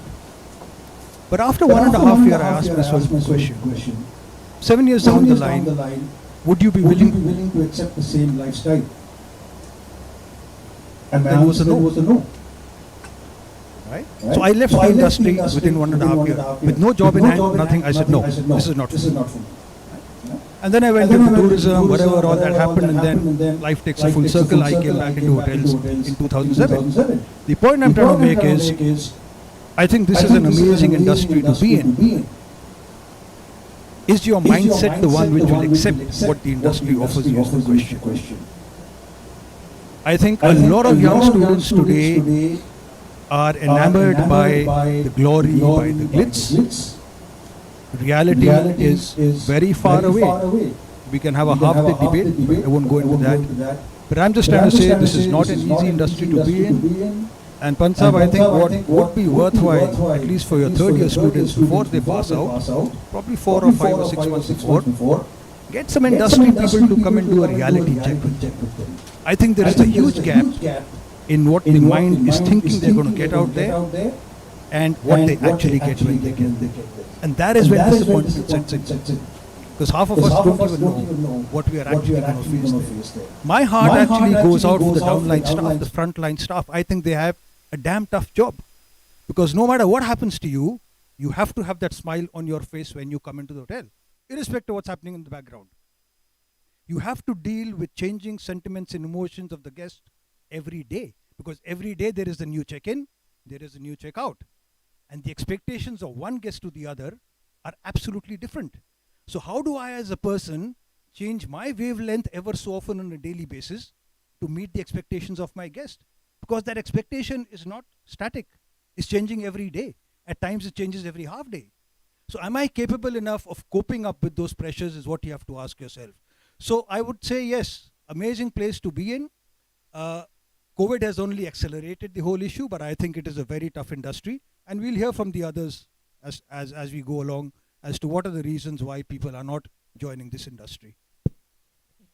Said, we'll move to you in protocol, next in line in seniority. I'll give you mine. Tough industry, fun industry, how do you sort of classify this? I had asked Mr. Lamba that please start with me first because Hemant is so good at telling you things that I felt after him I would be a poor. He would have said most of the important things. This is what a classmate did. He promised me, yes, I'll give it to you first, and he promptly gave it to him.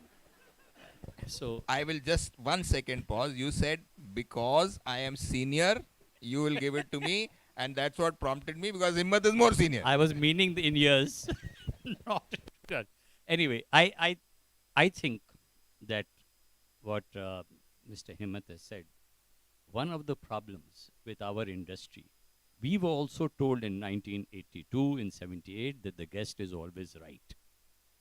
I'm afraid I've learned the guest is not always right. The art is in telling him that he's wrong. The dignity of labor is something, the way junior staff is treated in the hotels by the guest, the dignity of labor, there's a huge, we have spoiled them. The 5-star brands have spoiled them. The way the guests sometimes behave, I don't think the young people of today are ready to accept that. It is much better in the West, but it's not so here. In a lot of cases, it's been obnoxious. Number 2, salaries is an issue. I have gone to court against the government on service charge issue. That's another matter. But salaries are lower than other avenues in India. I mean, now, we used to think of only ITDC and Taj when we were passing her as the best jobs that one could get. Today, huge amount of opportunities are there. You are also a degree for which the batch of 82 will take credit for getting it into tourism. You are a degree now, and I hear that graduates from this institute even are going to do the MBAs in IMMs and other institutes. So it's a huge, many things open for them. So all that has to be seen. Industry has to look at how to retain its employees, better pay, better working conditions, and also back them a bit when they are being dealt with very badly. I don't see that kind of backing coming from the hotel top people towards their staff. Thank you. Thanks, Said. Nikhil, you're the young kid on the block. And you have a great story to tell, inspiring for a lot of people on what hospitality education can achieve and a hospitality career can achieve. You've had some, great positions that you've held. You've been chief operating officer for a fabulous brand with, Indian Hotels. You were a founder with Lemon Tree Hotels. Today you hold a fabulous position with one of the world's largest hotel companies. Do you have a different perspective? Mr. Lamba, thank you. Firstly, I'll take a minute to first thank Mr. Pant and his team for putting 3 days together. It's not easy to set a conclave of this magnitude. Mr. Lamba for getting us and holding us. It's not easy given Mr. Anand's travel schedule. I can tell you he's on the road 20 days and we were hearing stories of how he drives. And if you've not heard of the dog story and Tree of Life, join him on Facebook. He's not on WhatsApp, but he's on Facebook. So join him there. Mr. Sherwani for his contribution to this college and to the industry at large. So I'm part of HRNI right now, and we hear stories of Mr. Sherwani and what he's done. So commendable work there. And last but not the least, if you don't follow Monday Musings by HVS South Asia, which is really Mandeep Lamba's thoughts, please do follow it. It's all over social media, please follow it. As for me, when I walked into this conference room, I was going to the last row, which is my favorite row, but Meenakshi ma'am said, "Chup chap seedhe aa jao." So that's what PUSA does. So really, I think if you put in the hard work, and the initial years in any industry are not easy, you can achieve the dream. So I'm, like Mr. Lamba said, I passed out in '99. Today I head a region for Wyndham Hotels. Wyndham Hotels has 9,000 hotels globally, 95 countries. Ramada is our hero brand. We have about 54 operating hotels in the country today. We have a pipeline of 30 hotels. So fairly large in our footprint. It's possible, guys. There are living examples right here on stage. You heard Professor earlier. He's a living example of what PUSA does to you and what the Institute of Hotel Management does to you by large. When it comes to today in terms of retention, so firstly, I'm taking a step back. We may be losing team members to other industries, but they actually grow in that industry, whether it's hospitals, whether it's retail, whether it's corporates and so on and so forth. So the grounding that Professor spoke of earlier that PUSA gives you, or the Institute of Hotel Management across the country give you, really sets you up for another level. And that discipline is extremely important. And I'll come to the elephant in the room. Are hotel companies really trying to retain team members? Yes, they are. They're evolving. Listen, I mean, we are a traditional industry, right? I mean, we were the last adapters of technology if you look at it from a history perspective. Even now, hotel companies are struggling with saying, should we go to mobile check-in and so on and so forth. Just as an example. We are labor intensive. So our labor policies in this part of the world compared to the West have been slightly slower. But with more international brands coming in, with more recognition coming in, with more people going to other industries, there is learning that's come in, there are retention strategies that have come in, and there is more work-life balance. I mean, not everyone wears a tie in our hotels today. When I started, you had to be clean-shaven. Today, you don't need to be clean-shaven, just as an example, right, in the hotel. And that's how the industry is evolving. We are slow, but we're getting there, and I can tell you it's a beautiful industry. Fabulous. And yeah, make no mistake, this is a fabulous industry. It's a great industry to work in. And like Nikhil was saying that,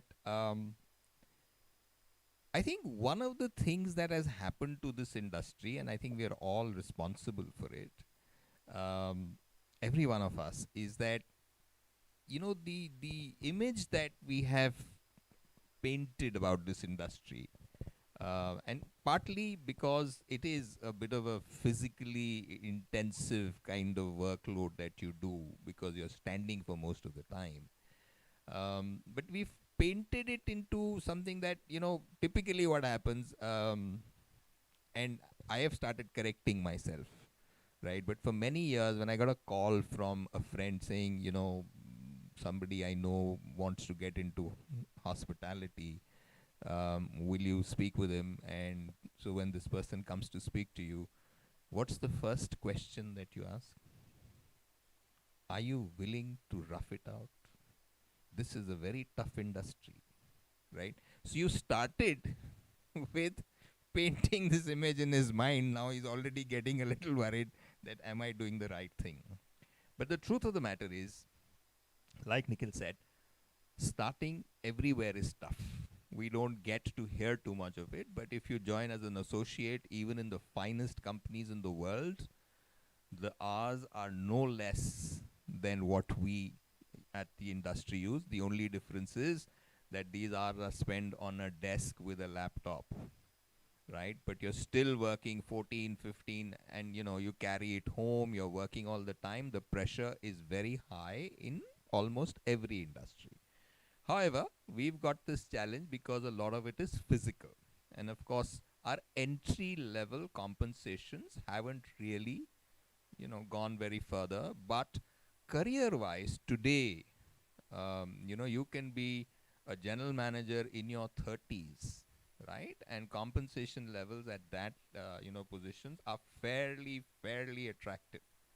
So it's not as though this industry doesn't give you a great career. It gives you a fabulous career as long as you're attuned, like Himmat said. Do you have the mindset to make that career?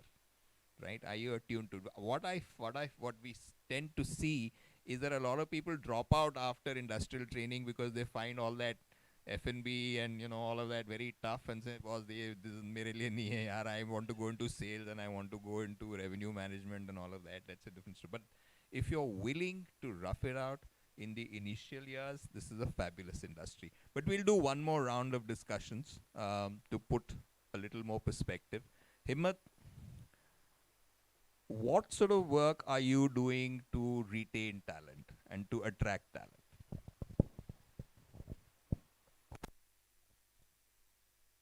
So,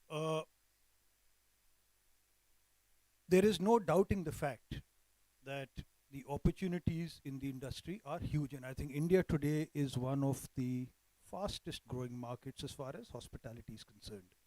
And I think hospitality, and you guys who are passing out, you don't have to restrict yourself only to hotels, right? Look what is happening in the food chain service delivery, for example. It's exploding. Right? Look what's happening at the hospital back-end services. These are all correlated avenues to work. So I think wisdom is in expanding your horizon and saying, okay, do I really need to get into hotels only? No. I think there are many opportunities. When I was growing up, the only place you could go for a decent meal was in a 5-star hotel in the 80s. What was there outside? Today, look at the amount of standalone restaurants who will take the pants off any 5-star hotel, right? So there are huge opportunities. Don't get bogged down, please, by brand only. No. A lot of youngsters chase brands. Brands are important at a certain stage of your life, not necessarily when you begin with. So that's just one piece of advice. How do we retain talent? Now, I think I have a major issue with hotels, and I say it very openly, the way, unfortunately, they treat students who come for training. I have a major issue with that, and I'm very vocal about it, because I think many hotels are extremely unfair, where trainees are taken as cheap labor. You pay them nothing. You make them do the most menial of jobs. Why would anybody want to come back after 3 years into that environment? No. So we as a brand are actually very conscious of the fact that if I'm getting firstly a youngster coming in, I make sure I develop him the way he wants to be developed. You have to add value to people's lives. Only then will they stay with you. If you use them as a tool for X number of years,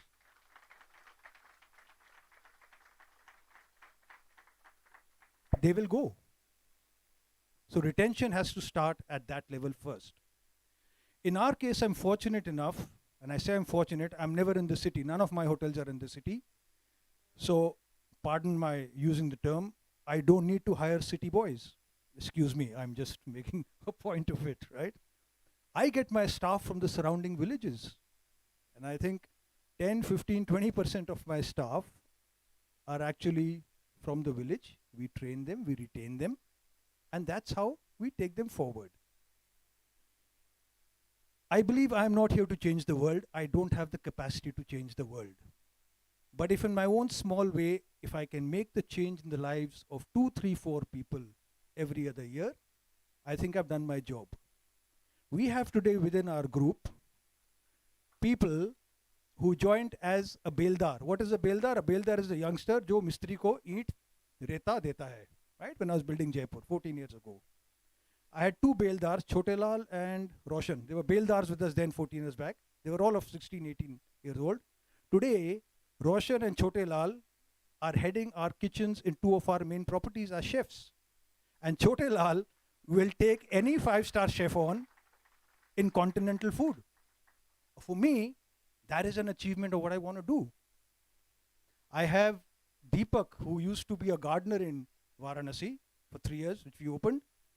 That man is today nearly heading our housekeeping department because we moved him, we trained him. So there are small examples, and we don't go making a song and dance about CSR and all of that. But I think we believe in the spirit of human beings. We treat them what they are all about. Are we the biggest salary payer? No, I'm not.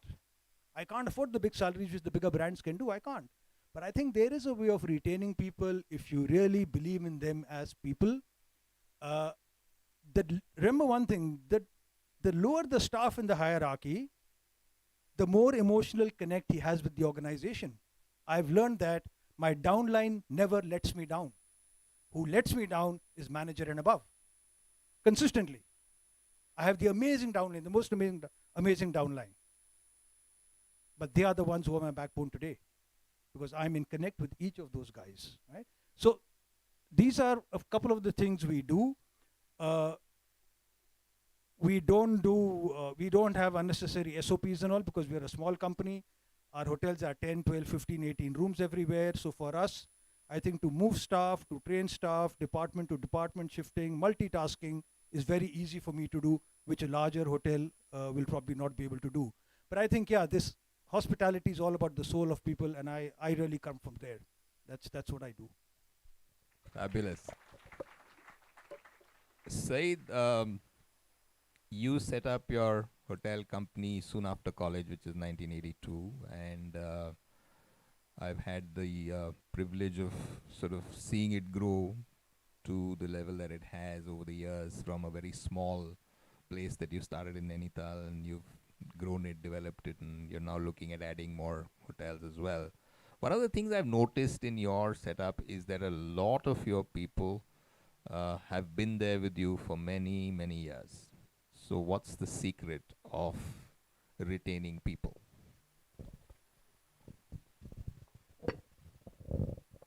I have to agree with what Hemant said. You know, my father, he passed away. I was in second year college. I was planning to go to Cornell then, and because of his sudden demise, because he was only 58 years old at that time, the plans changed, and I made, this was his home, which I converted to a hotel, and went straight from third year to start working without any training anywhere else except for that summer training which to have in second year or so. And I took 2 of our batchmates who he knows, Kaushik and Chopra, and we ran that hotel, 18-room hotel, for a month. 3 students were just finished given the exams in March, April, and we went. Chopra was very quiet and Sharif, so we put him in the housekeeping. Kaushik was very fond of cooking, so he was in the kitchen, and I could talk, so I was the receptionist. I was at the front desk. And we ran it for 40, 45 days at that time.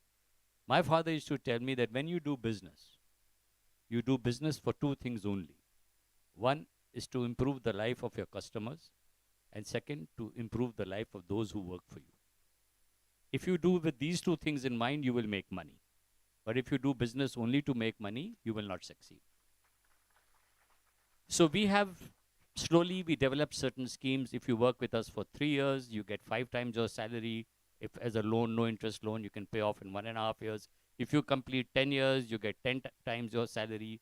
Because these are the ages, you join at 17, 18, at 23, probably in the small towns, as these small villages or remote areas, you're looking at getting married.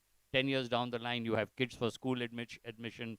20 years down the line, you married of your kids or this. So we keep, every time you're 3 years, 5 years, 10 years, 15 years, you are getting a bigger loan interest free that you can pay off. This is other than your gratuity, bonus, and your salaries.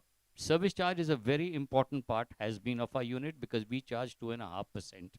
That's why I went to court with FHRAI. I forced them to go to court because we have been charging 2.5% on the room bill. So if we do a turnover of 8 crores, we collect about 20 lakhs, 30 lakhs as service charge. All goes to the employees. And it doesn't go if you want a loan. That is separate money. This goes as part of the distribution every month. And that adds to it. I will give you an example. I had a restaurant called Rodeo in 1990s. And the minimum salary of waiters was 2,500 rupees. It was a rocking restaurant at those days. It was doing very well. So the guy who was earning 2,500 rupees minimum wages was taking home 9,500. Because 4,500 was service charge and 1,500 to 2,000 was tips, which went anyway in the box. And that was also distributed at the end.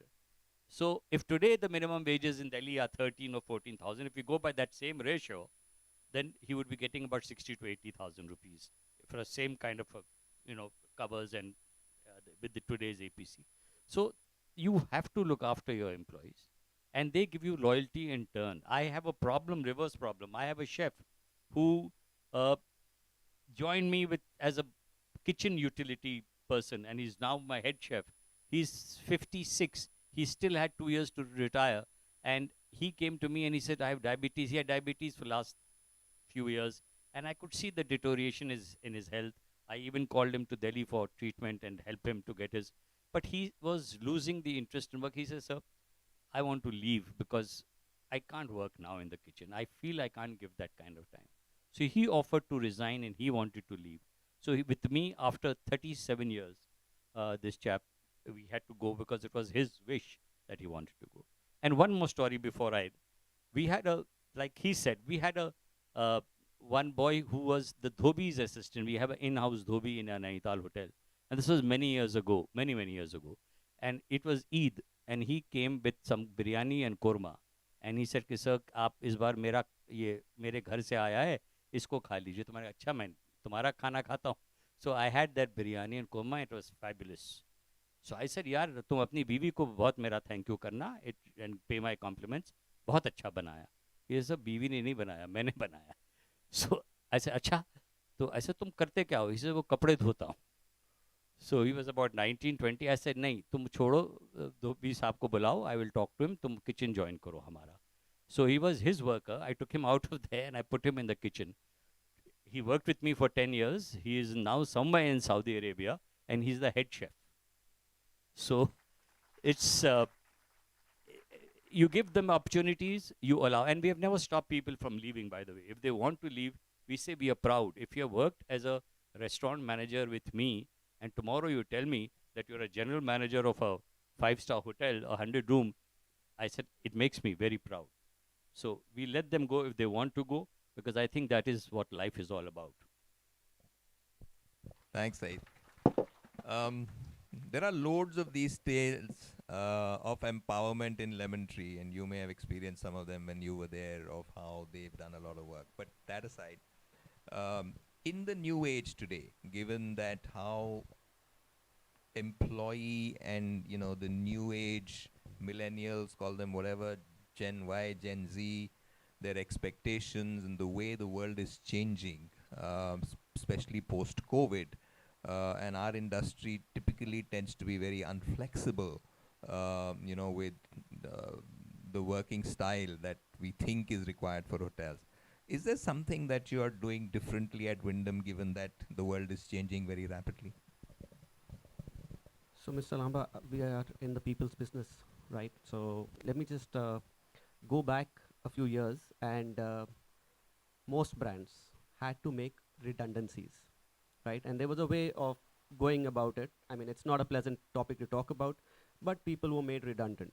for whatever reason, cost cutting, position closed, and so on and so forth.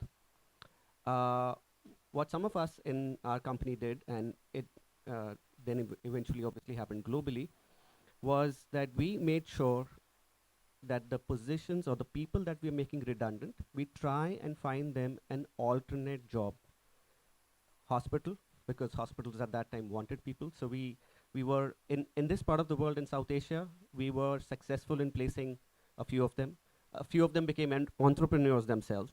So, you know, not that we assisted them, but whatever little assistance they needed, we gave them that. So the soul that Mr. Anand spoke about is essential and important in the industry, and it starts from there, right? So that's when we started with that journey there.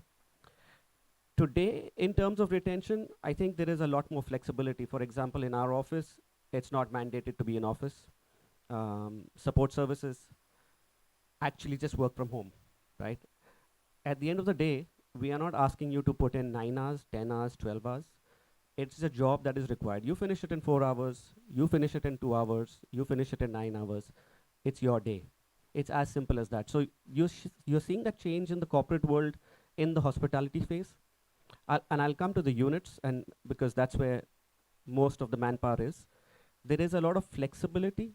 And I want to speak about service charge, because I think Mr. Sherwani spoke very well about service charge, and just other countries in South Asia if we were to look at, right?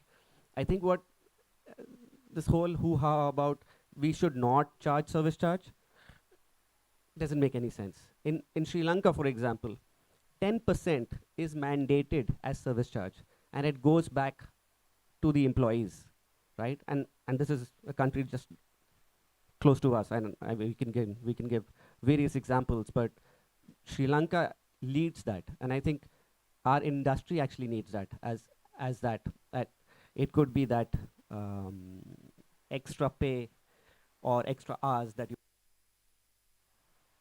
I think service charge actually gives you that lap. But even at hotels, we are looking at multifunctions, we are looking at flexibility, we are looking at more holidays. So currently at the units, they have 6 holidays instead of 4 holidays. We're looking at how we can reduce the time going forward, make it 6 hours, make it, you know, if you want to work 3 days with us and work 2 days somewhere else, completely up to you. So those are the, I can say, those are the procedures that are happening, and you will see that change eventually in the industry, even in this part of the world.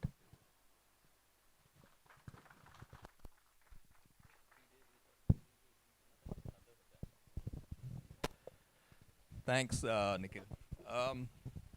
Yeah, I think there's a lot which is now again happening in our industry. I think we are taking cognizance of the fact that the world is changing. The requirements are a little different. People have more options than they used to many years ago. And we need to retain our talent, because every industry needs to attract the best talent which is available. And it has to be done proactively given the circumstances that we operate in. What we'll do before we end this part of the session, and then we'll open it up, is given the topic of future of hospitality, education and career, I'd like each panelist to just summarize their thoughts, 1 minute each. We'll start.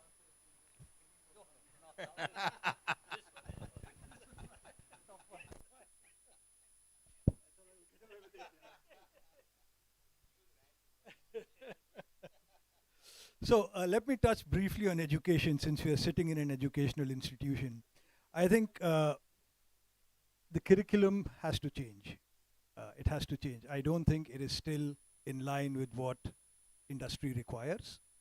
I would imagine the private players like the Welcome Group and all these people who have their own hotels have moved much quicker in that direction.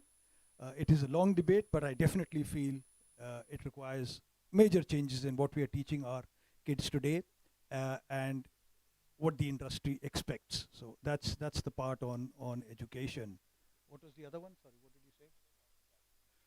Right, careers, undoubtedly, amazing opportunities. But like I always maintain, life is not easy on the other side. It is not easy, and it's not meant to scare you. It is meant to just tell you the reality of life, right? Because I, in a way, ran away from it for the same reasons, right? So I'm the last one to preach, but I probably wasn't ready for it, honestly, and that's why I went away. And maybe I was not guided enough, because my dad was in the army, and how I got in was, I finished school, that's the reality. I finished school, I wanted to join the army, I flunked my maths paper in the NDA exam, so I couldn't join the army. So I went and asked my dad, what should I do? He said, my friend ko phone karta hu. Like Amitabh Bachchan saying, phone a friend. So he phones a friend, friend says, hotel management kara lo. And before I know it, Himmat Anand is sitting in Pusa. So was I ready for it? Was I educated on what I wanted to do? No. So maybe I was the wrong guy at the wrong place at the wrong time. I don't know. But fate has been kind. It's taken a full circle. So opportunity-wise, I don't think anybody needs to worry. There is amazing, amazing things happening. I mean, these guys are the front leaders, absolutely. He signs 2 contracts every week. It shows that there is potential happening here. So good luck to you guys. Don't give up. Hold your hands together, and yeah, I'm sure you'll do well for yourselves. So, if you can see what happened to the wrong person in the wrong place at the wrong time, can you imagine what can happen to all of you at the right person in the right place at the right time? Right? Saeed, you're concluding. Well, my father was into the torch and battery business. And I was in Allahabad University doing my BCom. And Prayagraj University, Allahabad, to be correct, doing BCom. And it was a university which was very political. The students were all the time, I'm one of UPAs by itself. So there was zero session, meaning there was so much of student unrest that year that everybody was asked to repeat the second year of BCom again instead of having exams and all. There were no classes. There was this, that. It was a mess. So a friend of mine was cycling, and we used to go and see no classes. We used to go on cycles and go and see movies, 2 rupees balcony ticket. So we were cycling, and he had this prospectus. I said, कहाँ? He said, यार मैं छोड़ रहा हूँ. यहाँ ना class होता है ना पढ़ाई होती है. मैं जा रहा हूँ. मैं कहाँ जा रहे हो? He says, वो IHM मैं एडमिशन ले रहा हूँ. मैंने कहा, अच्छा तुमने पढ़ लिया prospectus? उन्होंने कहा, हाँ. मैंने कहा, मुझे दिखा दो. So he gave it to me. I also took it home. I went through it. IHM Pusa. I said, यार ये तो बहुत अच्छी जगह. यहाँ तो लड़कियाँ भी पढ़ती हैं. So I said, यहाँ तो जाना चाहिए. So I went to my father. I said, पापा यहाँ क्लास नहीं हो रहा, कुछ नहीं हो रहा, वो नहीं है. मैं दिल्ली जाना चाहता हूँ. He said, दिल्ली क्या करोगे? मैं कहा, IHM वेटर बनना है. So I said, Papa, then I knew that my father's heart, where it lies. So I went crying to my mother. I said, मामा देखिए ऐसा है, ये है, वो है, वो है. तो मैंने मालूम था कि हर घर में जो होम मिनिस्ट्री होती है उसी की चलती है.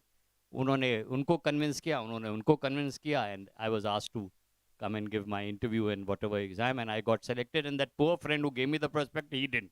He wasn't selected. So kismat hoti hai. But I agree with what Mr. Lamba and have said. This is a great industry. Any work you do, you must enjoy doing that work.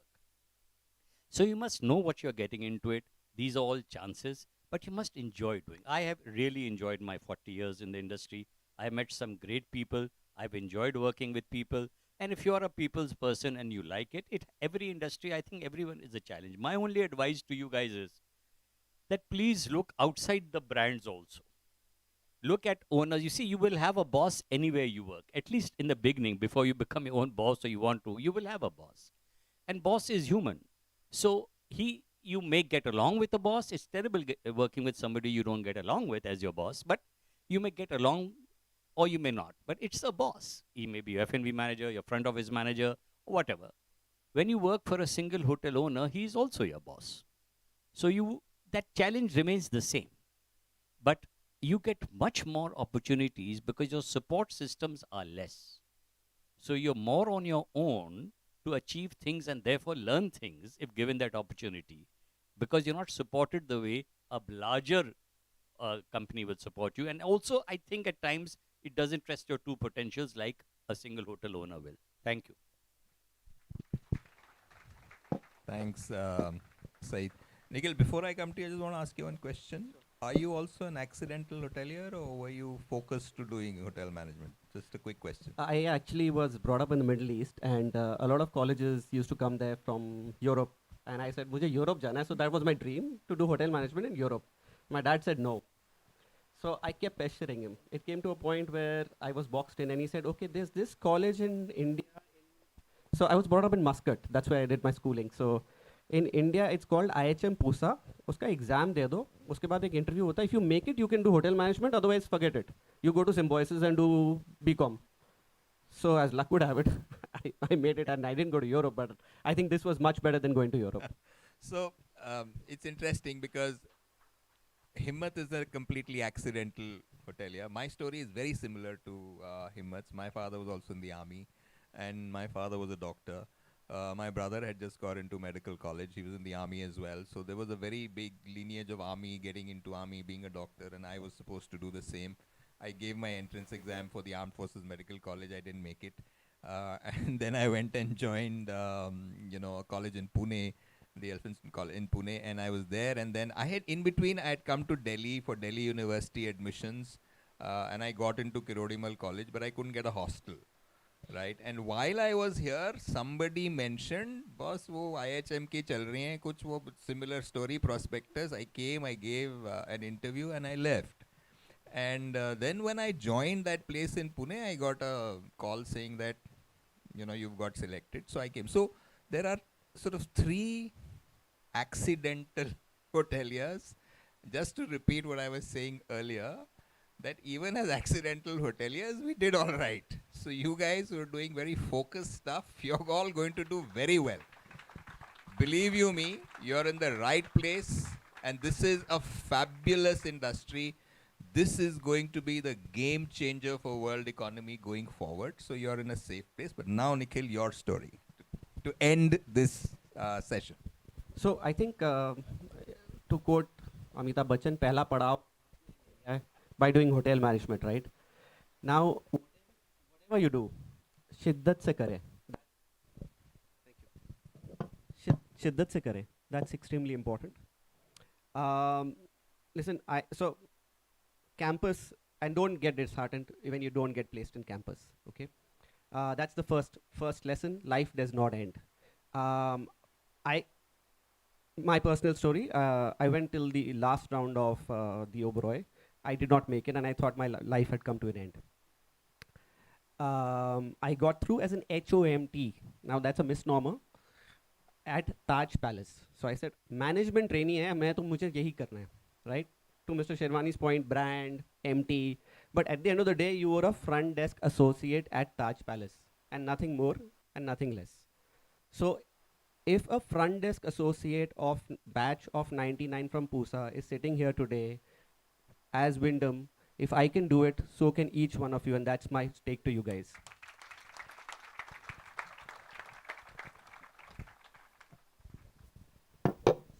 Great stories for everyone. Some, I hope, inspirational to the young students that we see here. This is a great, like I said, this is your best period. You're going to enjoy it. Make as many friends as you can. These are the people, we have a batchmate group like many of you would be having. The amount of shit that happens on that group, and most people in that group are now 60. But the amount of shit that happens on that group will put all of you to shame on what happens. So these relationships don't change. They remain exactly how they were in college. You're going to enjoy these, build them.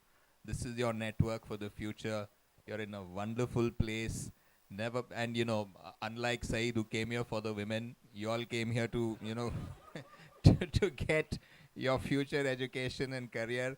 You're going to do exceedingly well. This is a great place to be in. Yes, like Himmat said, and I allude, that it's in some ways, in the initial stages, it can be, somewhat daunting. But don't let that, challenge you in any way. This is a great place to be in. It's a fabulous industry. You're only going to see phenomenal growth from here. In fact, all of you, I think, are extremely, extremely fortunate because you're getting into this industry when it is absolutely at a stage where it will go to the next level. When we joined this industry, it was a very, very small industry. Today, where it's going to be, today where it is and where it's going to be, you guys are very, very fortunate. So we'll end this part of the discussion here. We are very happy to take questions, whether on the subject that we discussed or any other. If you'd like to ask Saeed about his pursuits in college with the women, please feel free, or any other question that you'd like to ask.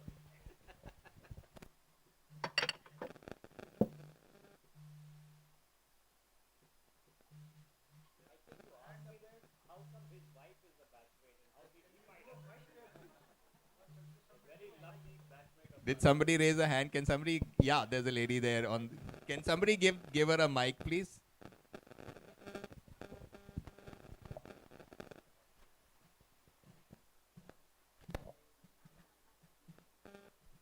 When you ask a question, if you'd like, please specify who you would like to answer that question.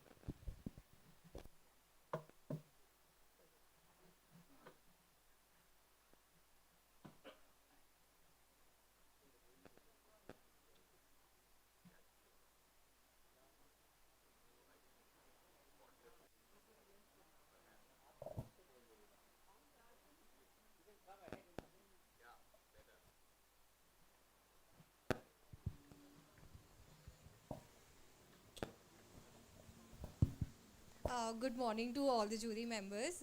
So thank you so much. It was really an optimistic approach you showed to us. I'm a third-year student of the institution itself. I'm Yashaswini.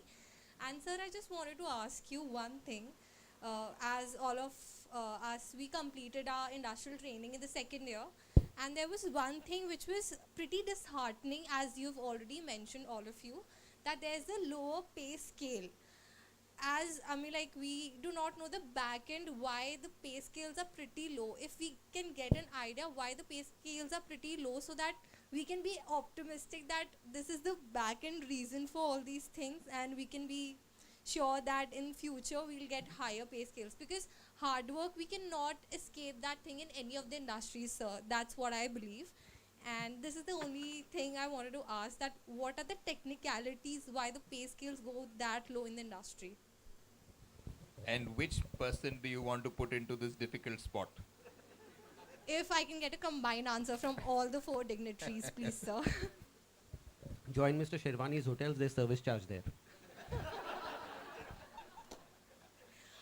But sir, the basic technicalities, I just want to ask that.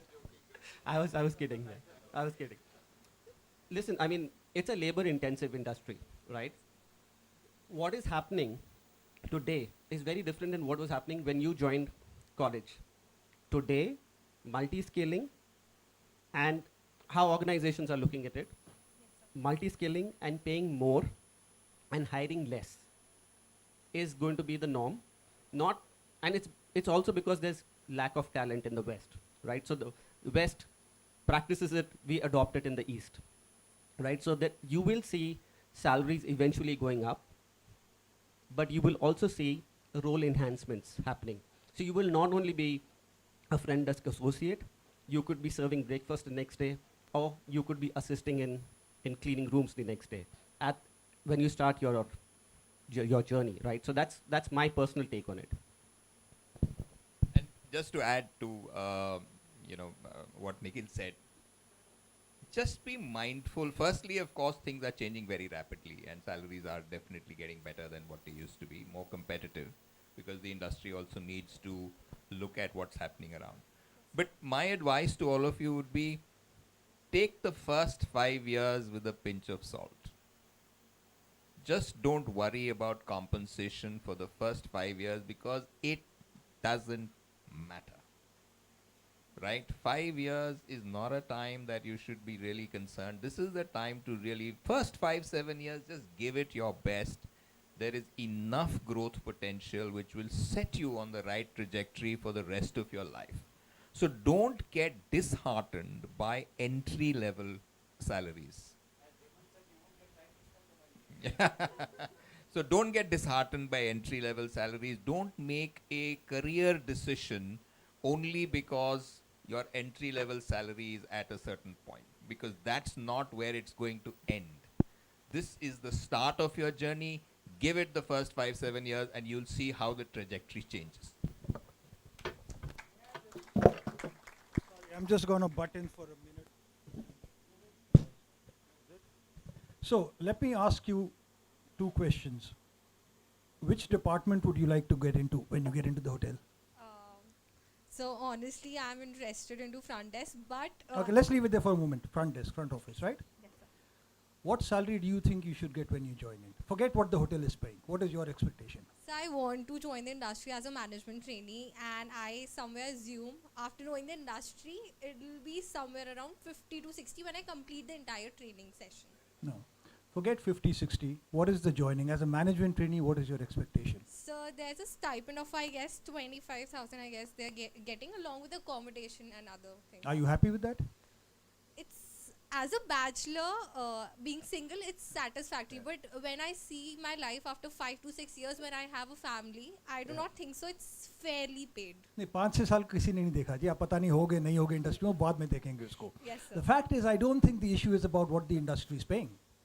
The fact is, are you guys in line with what reality is? And I've stumbled across this ever so often, where expectations to start are 50-60,000 rupees. Like you rightly said, after two years of management training, I expect to be at 50-60,000 rupees. It's a huge shove. I don't think a management trainee after 2 years is going to get 50-60,000 rupees. I doubt it. One odd hotel, yes. But I would think if you water down that expectation, which is the reality of about 35,000 rupees after 2 years of MT, 40,000 rupees is what I think you should get. So I think the issue is not, this industry is a low paying industry, there is no doubt. You have to accept that. It's getting better, accept it. Your own aspirations, I think, your generation, you guys want everything happening tomorrow morning. And like he said, give it time. It doesn't happen. You guys are on fast forward mode from the time you step out from here. कि बस GM की कुर्सी दे दो मेरे को बाकी सब ठीक है संभाल लूंगी मैं नहीं होता ऐसे वो. So water down your expectations, please. That's what's more important than anything else. Thank you so much, sir. Thank you so much for your reply, sir. Gentlemen here on this in the second row, please. Very good afternoon to all of you, sir. Presently, I am the principal of IHM Guwahati, and fortunately, I had also life like Mr. Anand, and I have worked into the industry, and I have gone up to the level of general manager. And as now, since 2004, one incident took place in my life, where most of the time I was dedicated to the company. Till my daughter was 3 years old, she did not understand that when I used to come home and when I used to go out to the hotel. Why I'm saying this, because one day it was my scheduled off, and because of some important function I could not take the off, and the daughter, while I was going out, she caught hold of my legs and she was crying bitterly. That day I decided that I have to change. He changed after 1.5 years. I changed after 14 years. What I'm trying to say, industry, we all understand they have got their expectations, but are the human resource practices are in line with improving the work-life balance of the people? If we ask for at the level of general manager also, when I used to ask for a leave for 10 days, the other person was looking at me, my superior, and thinks that chhuda to bhog diya, khoon kahan se nikal raha dikh nahi raha hai. Can't in a HR, in West, they are following, sir, that half the work from, that's in the corporate level also we work from home. Can't the industry afford for at least 2 days off or some time off when they can go with the family? At the entry level also, there are people who can bring, because they are spending time in the hotel, bring the family, give some discounted rate. So these are the small practices can we think about, and what industry is thinking about that, sir? Thank you so much, sir. You're from academia, and great job, sir. You moved from operations to education. I'm sure the students will benefit a lot from that. Before I give it to the others, just very quickly, there's a lot that has changed in the industry as well. Today, almost every hotel company has 5.5, if not 5, working days a week, right? And this is across all levels and all positions. You have to firstly, again, I come back to what Himmat is saying. If you're going to get into this industry, please understand the nuance of this industry. This is a 24 by 7, 365 days industry, right? There is nothing that shuts down, right? So if you're a general manager, now a general manager, you have to have the calling to be a general manager. You are the captain of that ship. Anything goes wrong while you're there or you're not there, I mean, it's your responsibility. So it is that way a engaging and involving kind of, career profession, which is what all of you need to understand. But also understand that when you are a general manager, I mean, you really are like a king of your little territory. I mean, it comes with a lot of, incentives, benefits, that whole halo around you of running a ship. So just 2 points, and then one, the industry is changing. There's a lot of HR practices which are continuously improving. Like I said, it's now 5.5, if not 5 days working. Leave patterns are getting far better. There's a constant effort to try and improve the work-life balance, but because this is a 24 by 7 industry, there are some challenges to that, right? Which all of it won't go. But we are also now looking, like Nikhil was saying, support staff, support systems to work from home, flexible hours. I think we are also going to graduate to what the West has done, what is called the gig economy, right? Where people are available to come and work for a few hours when you need them. And that is where we are also graduating over a period of time to make the work-life balance better. Said, you wanted to say something? One case happened with me that my general manager came to me and he said that he wanted, his family was not in the town where we have the hotel, not in the small place. And he said he would like to go for at least 6-7 days every month and spend a week there. And it was possible now because of Zoom, WhatsApp, these kind of technologies that were not there. The issue I told him was, you are the GM, like Mandeep said. You are in charge of the ship. If you cannot leave for one important function in the hands of your HODs, then you probably must ask yourself also that in the years I worked, how much have I trained my managers that one day outside the hotel and something happens, they cannot handle? So what I think is now, I told him, you go, you're the boss, you stay in Delhi for 5-6 days, you take it together, your ops, and 6 days, but you are irresponsible for what is happening. Be in touch with your HODs, do it, whatever you do. But I wanted to retain him, so I did it. So to come to the second question, yes, he's answered you, he's told you that industry is looking at it. They realize there's a problem. I wanted to also ask, I've heard that some hotels are saying 54 hours a week. Whether you do it in 4 days or 5 days, then you get those 2-3 days off. Is that true that some companies think?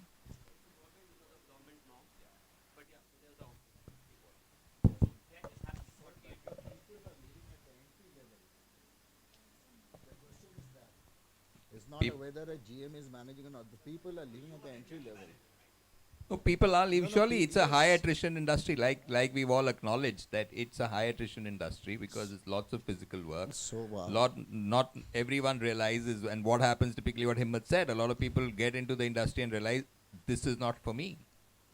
I want to be elsewhere, and then they go elsewhere. So that's fine. I mean, there is going to be that level of attrition, but it's, like I said, the industry is also evolving over time. It's a very, very labor-intensive industry. It's 24 by 7. You need people. It has to be manned at all hours. So therefore, that requirement is going to remain, but it's improving. Things are improving over time. We're going to take one last question from the gentleman here, and then we're going to wind up.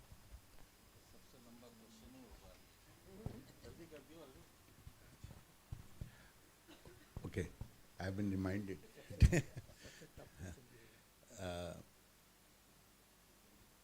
Namaskar, all on and off dust.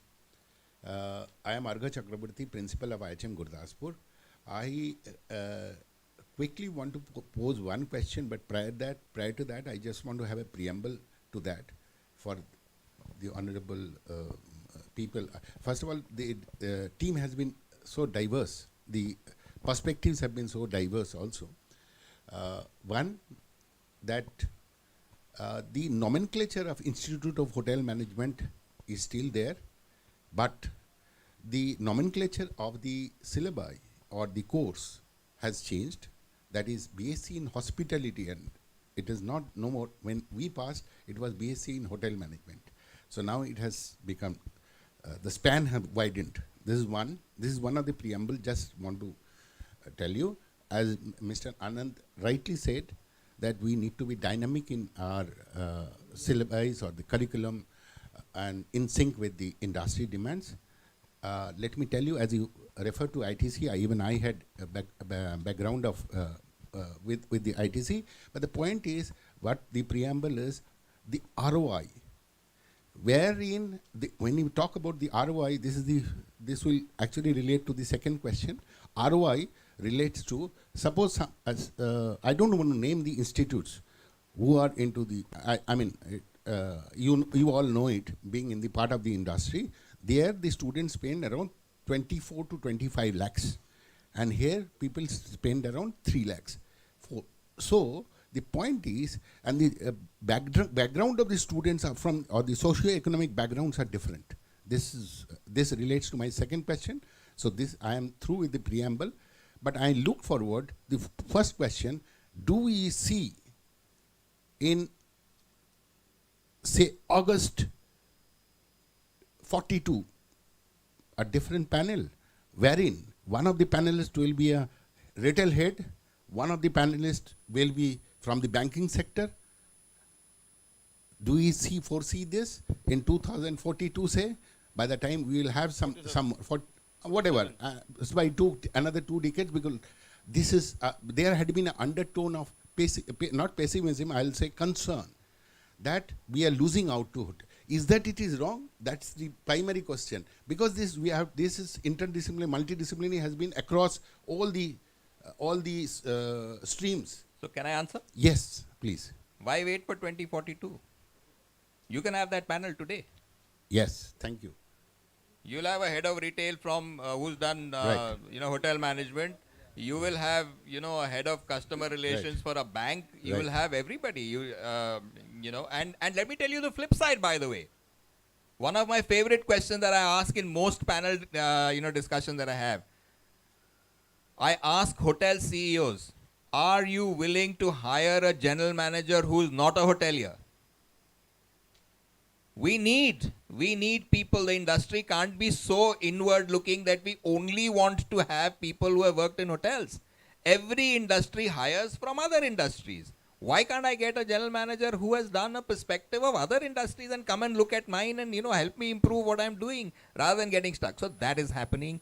No apology over here about education being used to other industries. Himmat alluded to that. He said that why are you looking only at hotels? Look at other opportunities. There's a huge food service industry. There's a huge restaurant industry, cloud kitchens. Today the world has opened up. Everybody wants these smartly turned out English speaking, conversing people. That's what I say. These guys are so lucky. They have the world opening up to them. So yes, it's the industry's concern that we want to retain these people. It is not their concern. Right? Because they have enough opportunities. Right? It's not their concern any longer that I won't be employed, in hospitality. It's the hospitality industry's concern that how do we retain these people? Right? How do we make it attractive enough for them to want to join us? Right? So therefore, this is happening now. Right? This multifaceted roles are happening today. You can find people from our industry in every other sphere of life, right? We're going to conclude it at that. This conversation can keep happening forever. Thank you very much, ladies and gentlemen. You've been a wonderful audience. Kamal, thank you for having us. Mr. Lamba, our panelists and the audience for such an enlightening session. I would now request Mr. Kamalkant Pant, Principal, IHM Pusa, to come up and felicitate our dignitaries. Mr. Saeed Sherwani, Managing Director, Sherwani Hotels.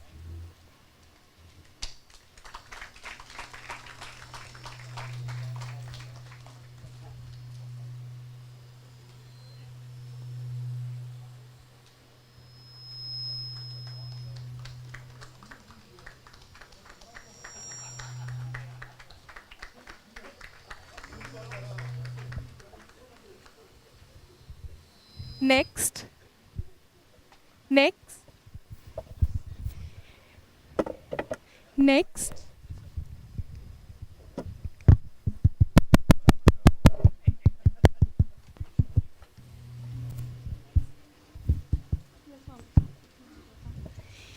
Next, we have with us Mr. Himmat Anand, founder, Tree of Life.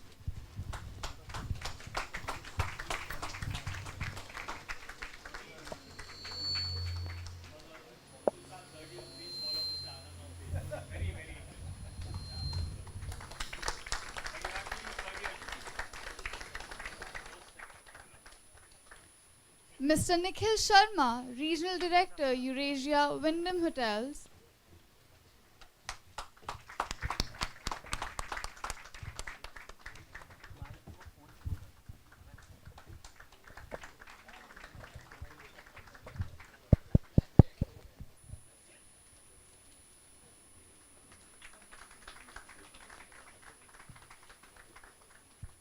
And last but not the least, Mr. Mandeep Singh Lamba, President, South Asia, HVS Anurag.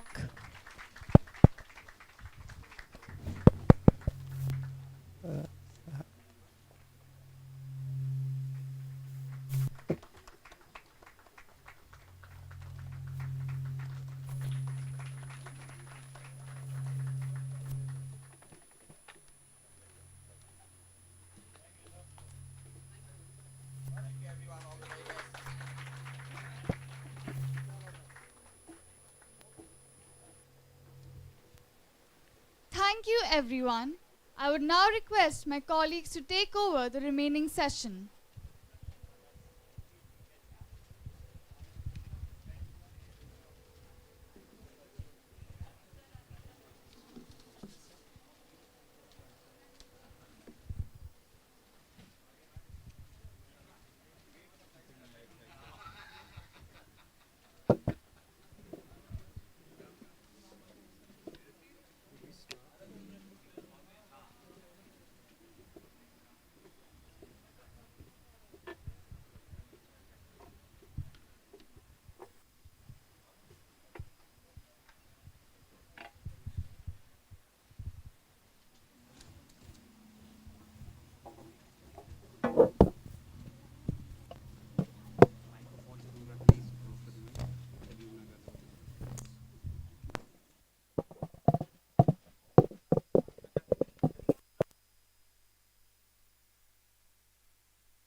A very good afternoon to one and all present here. I, Kunal Sachdeva, And I, Anandita Das, BSc third year students of IHM Pusa, would now like to request Dr. Anshu Singh, Senior Faculty, IHM Pusa, and Organizing Team Committee member, Second International Conference, Hospitality and Tourism, Revival Strategies, to come up on the stage and present the recommendations from this three-day international conference.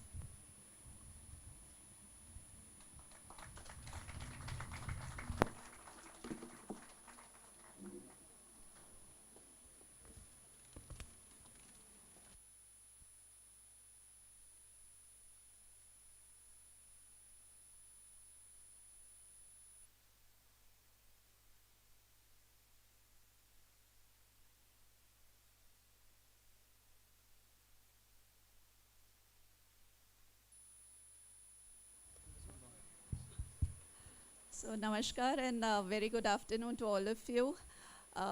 We welcome all dignitaries, our principals from sister institutes, students and my faculty members from the institute.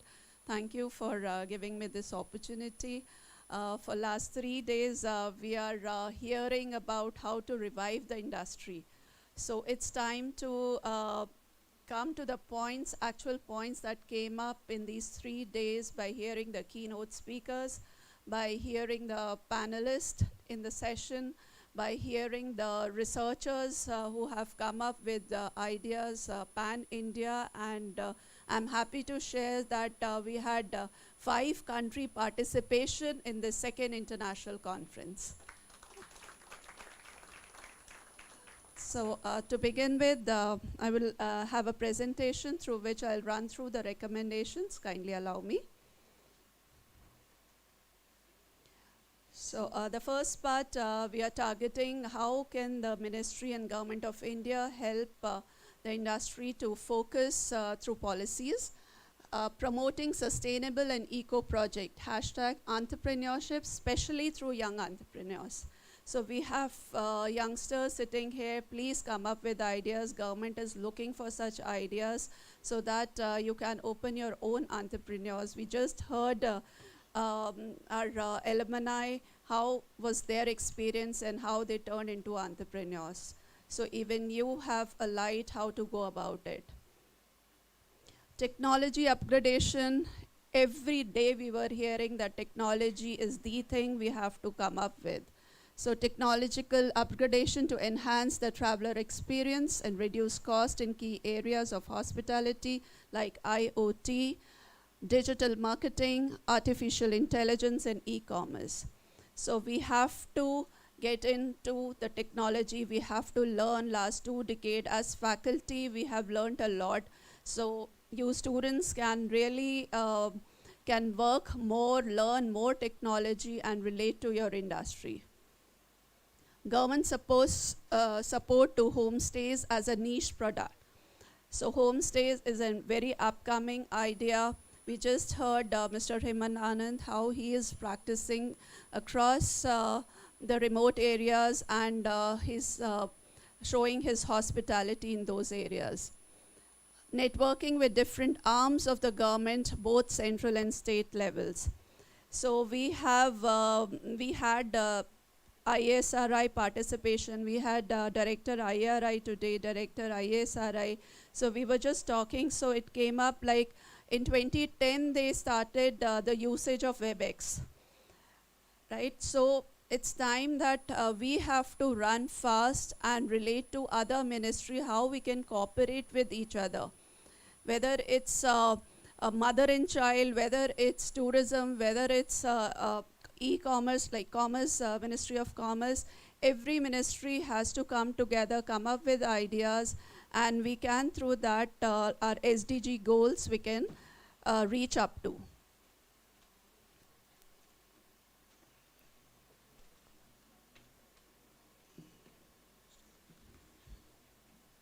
Sorry. So industry status to hospitality sector by state governments like Rajasthan and Maharashtra have been already declared, and UP is likely to be declared. We heard that day from Chairman Sir that this is a very important aspect, that the states have to give the industry status so that more hospitality industry can come up and we can serve our domestic tourists also. Exchange of knowledge, experience, information, human resource at global platform. So it's a time that we have to globally go ahead and exchange our knowledge, our researches. Fiscal incentives to boost all the stakeholders of the sector. It's a very important thing because yes, money matters. Adoption of cloud solutions to enhance agility is the demand of the day, #HospitalityIT. So it's a very important aspect that we have to take care. We have to relate to the technology. The industry, what we look forward, they can help us out in waste minimization solutions, because yes, we have limited resources and we have to look forward to minimize the resources that are available. Promotion of hotel verticals like staycations, convenient stay for solo and budget travelers. So during COVID, we have seen that. So this is a very upcoming field, because now the business travelers, as we were saying, work from home. We just heard from Mr. Nikhil Sharma. So it is important. You give him a convenient stay, he's working for you. It's no need that the person has to report to the hotel or any corporate. We can do our work sitting at home to the best. Adoption of improved and well-designed communication system as a powerful tool. So we have to adopt these systems. We see globally many countries are getting a developed status because of their communication status. So even India has to communicate with each other. They have to come up that the ministry communicate. It's not that one ministry is doing at their end. We have to have networking. Promotion of wellness and yoga tourism. Strategies to compete with short-term rental, #live like local.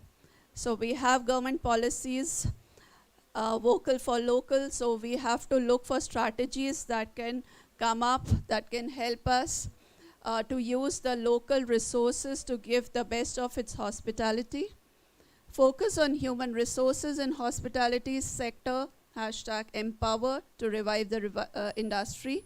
Best way through emotional and personalized services for the guest. We heard in the morning from Shri Vikramaditya Singh, CEO Claridges, that yes, we have to give personalized service to our guests. So this is very important.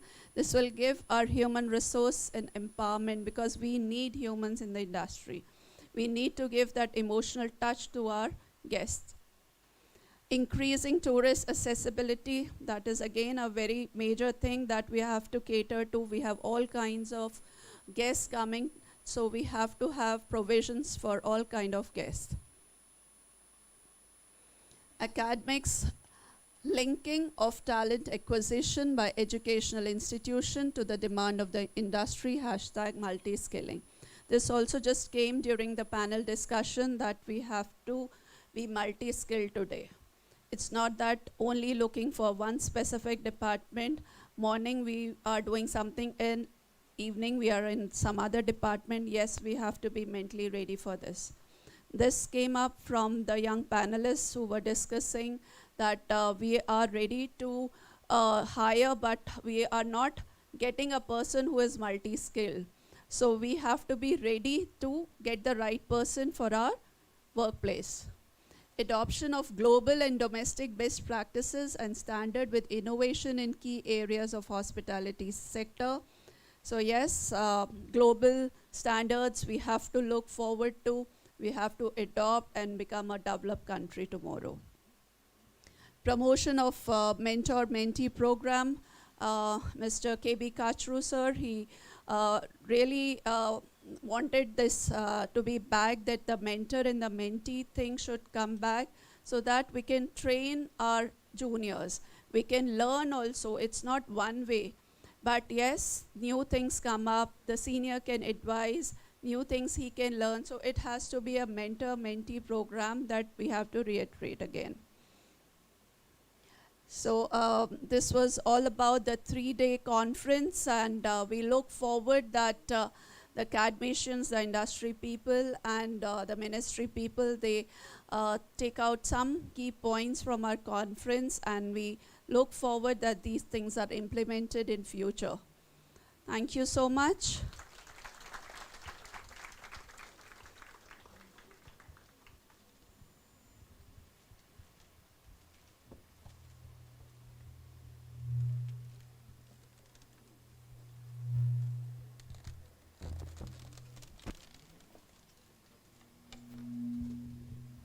Thank you so much, ma'am.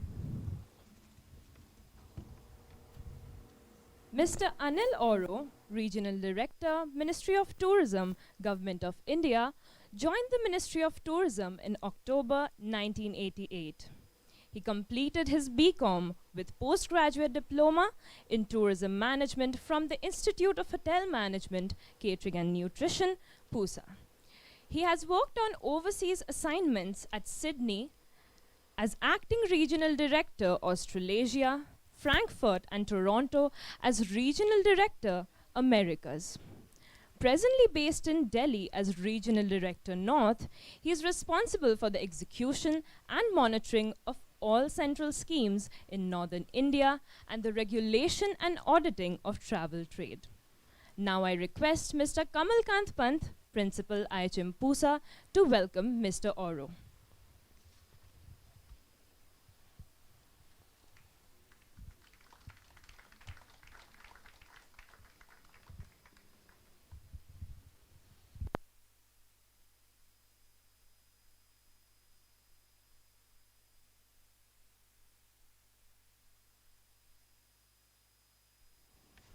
Now, I would like to request Mr. Oro to address our audience with his insightful words.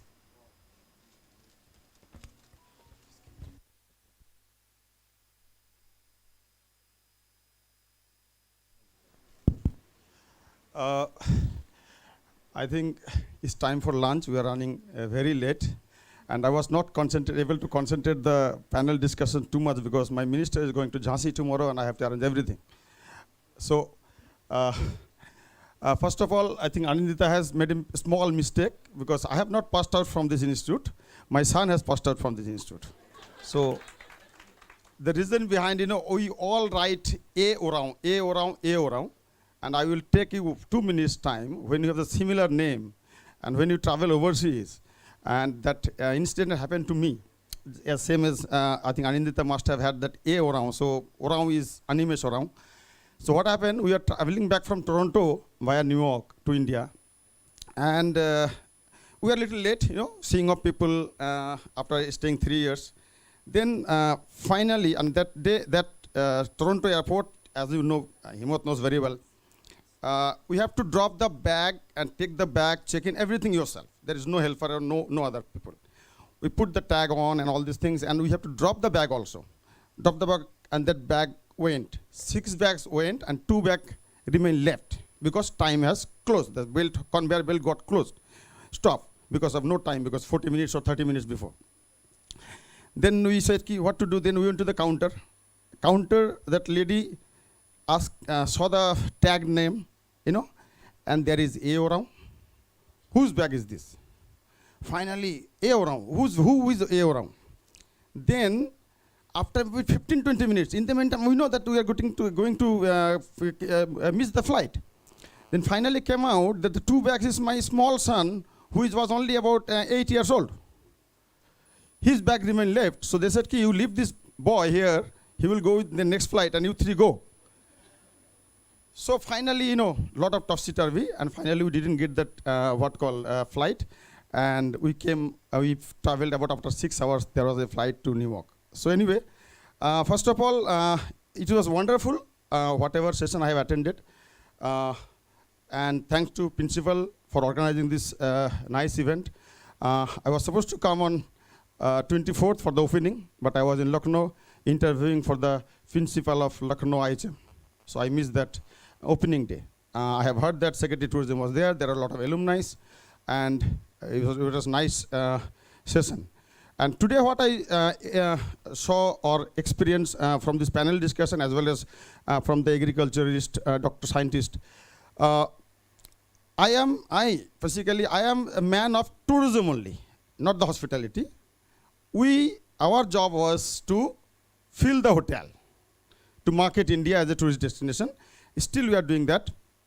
And before he became a hotelier, he was with us only. We used to meet in Berlin or WTM in international events when we had this big Incredible India stand, and we all selling India, not as a hotel, but as a selling India. And he becomes hotelier now. I seems to be following your path only after maybe a few years. So anyway, the story goes what, but the boys and girls, I'm not going to tell the panelists what they did and what they said to you. First of all, you have to be ready for everything, and you have to be confident. If I tell my story, same as Himmat, it was not the destiny that I look for tourism. We don't know. I graduated in 1986. So there was only that I have to have a government job, nothing else. Because as you are, all of us, like you may be studying and you got the degree now, before it was diploma, now you can apply for a civil service also if you are enough hold of your subjects. So I joined as a lower division clerk in Government of India in 1986. And from there, I reached this point to the DDG or regional level, regional director level, within a span of, you can count, like 86 to 2020, 36 years. The reason you have to work hard, there is no doubt. In today's date, if you don't know, if you say, I don't know this, whatever, in office or in hotel or in your home, if you say, I don't know this, then you are finished. I can run an office. I was in Toronto holding the charge of New York and US, New York, Los Angeles and Toronto, covering all North and South America, traveling almost 20 days in a month, replying almost 150 emails, and remembering all those emails from Los Angeles or Brazil or Argentina or New York. You have to be capable of doing this. I am not only a front office with suit and tie. I don't know what is going back on that kitchen or dishwashing areas.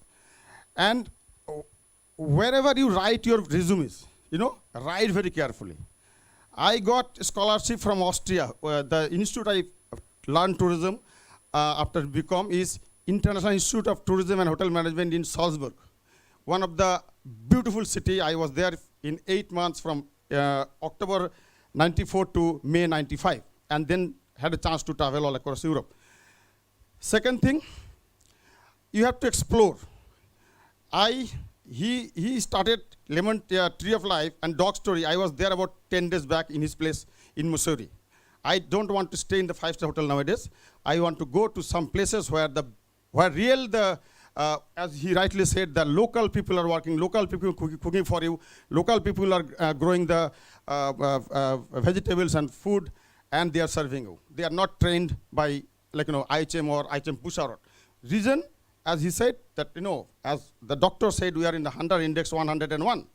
Why the boy from, actually, Himmat, what is the village name here, your Dog Story? Dog Story, Missouri? The name of the village, Dikoli. Dikoli, but it's 5 kilometers, the same area. So, think is, you are going to be an entrepreneur, you have to see what Himmat said, that if I can serve, or you can put 2 people on with my experience, 2 people job or 2 people's roti, that could be the most satisfactory thing you can do. Don't be a worker. As our Prime Minister also says, think like that you can give some work to somebody else. So when you write the resumes, you write that beautifully so that you get selected. I got selected in Austria. Then I got selected in Belgium. Second, by Embassy of Belgium here. And then I went to MDP with my colleagues from IHM and all. Overall, as all of you, as she was telling that 50,000, 40,000, and a lot of my colleagues, even the principal sir will say, when we started in 86, I had a 450 rupees salary. So salary doesn't matter. Salary will come if you work hard. If you work hard, there is no end. Third thing, when you go to the hotel, again, as you are from the hospitality only, you meet hundreds of people. So try to learn from them. Somebody said that new boy ko thora jhagda ye karta hai. No, I think guest has no intention. The people who comes, until unless you behave bad, there is no leg pulling or anything by the guest, I think. That is not the right thing. If you have done something mistakes. I am giving an example, how smart you have to be. And you must have learned that also. My boy was in ITC for training, and somebody, in the night time, somebody called and said, hello, is Mr. Oraon there in the hotel? Yes. Then whether he has a single occupancy or double occupancy? And he said, no, I can't disclose that one. So it was his wife, which I am his wife calling. But no, I cannot share the information. So that sort of secrecy and that sort of thing you have to maintain. Otherwise, if my boy would have told that he is in double occupancy, he would have been sucked out from the hotel. So that kind of small thing, to be a smart. And third and final thing, I think we are already late. You have to be a sportive, first of all. Sportive. Otherwise, you can't success. I have told you, I run, I cycle, I paragliding, swimming, jumping, anything you tell, I do. Okay, there is no fear inside of me. I'm going to Benares, I think, next 2 days, 2-3 days time to have this bridge Rama inspected. And I told my wife that I will swim across the Ganges because it's full of water. And then she was scared. I said, no, don't get scared. I will have the rope in a boatman and few people, and I will swim. So be courageous. Be courageous to do anything. That's the most important thing. I do cycling. I walk, almost 7.86 kilometer per hour. I walk about 5 kilometers. Speed is because my leg is little got hurt. So that's and until unless you do this, just like I give me again an example.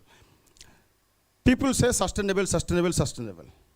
But sitting in the room, you can't think what is sustainable means.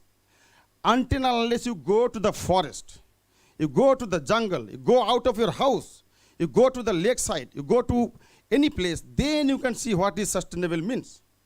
Otherwise, by reading, like, okay, don't throw plastic, don't use this, no. So go out of the house, come to come 1 ghanta, 2 ghanta, go to the forest, you go to jungle, and then you can see. So overall, your improvement of your personality, improvement of your thought, improvement of your whatever you are doing, that will improve.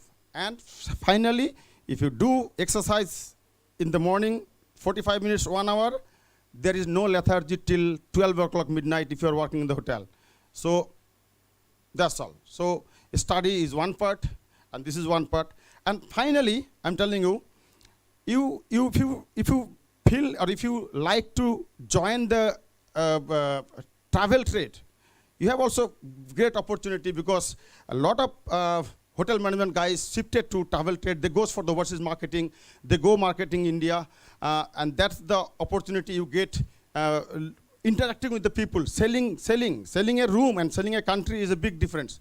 So when you join like Q&E or Sita or Cox and Kings, you are selling India. You are not selling a hotel room or particular hotel. So anyway, it's a good place. And thanks, sir. And I think I don't know whether it is a valedictory lecture or inside stories. That's fine. And thank you very much. All the very best. Be cheerful and be positive. Thank you very much.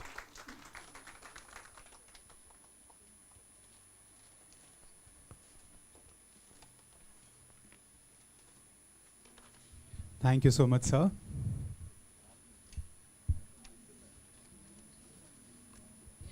During this 3-day international conference, 5 technical sessions were conducted where 35 research papers were presented. Now we will felicitate the best paper presenters from these sessions. I request Mr. Kamalkant Pant and Mr. Himmat Anand to felicitate the winners.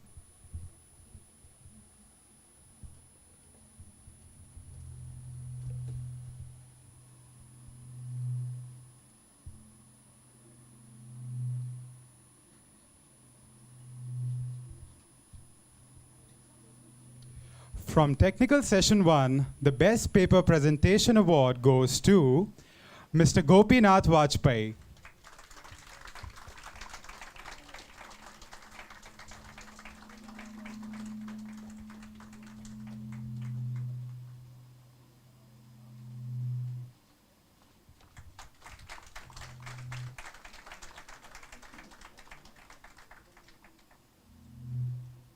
From Technical Session 2, the Best Paper Presentation Award goes to Mr. Anupam Dhondial.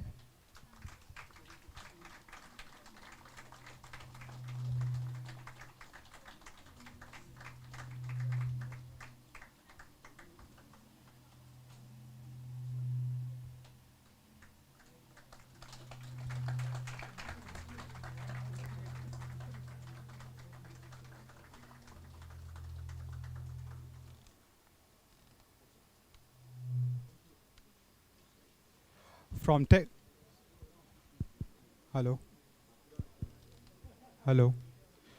From Technical Session 3, the Best Paper Presentation Award goes to Dr. Kirti Datta.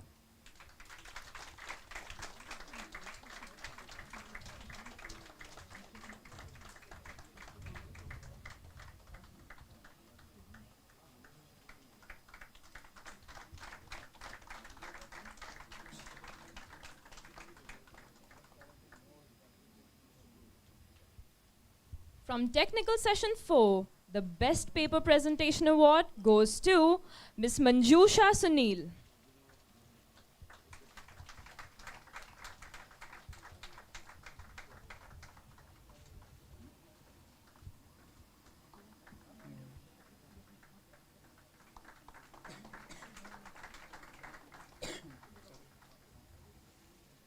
From Technical Session 5, the Best Paper Presentation Award goes to Mr. Anshu Kumar Lat. I request Dr. Shweta Mishra to receive the award on his behalf.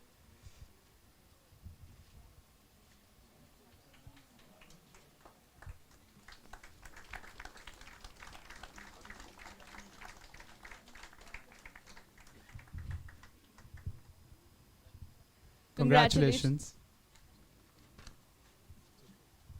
Now I request Mr. Anil Oro to honor the organizing committee of the second international conference.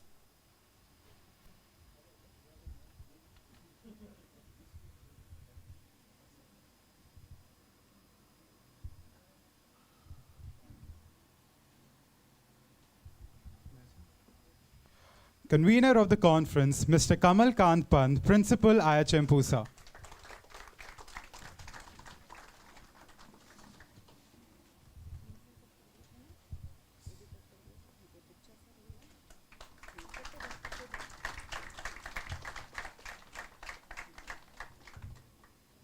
Now we have the advisory committee, Mr. Ram Kailash Bicha, Principal, Nepal Academy of Tourism and Hotel Management.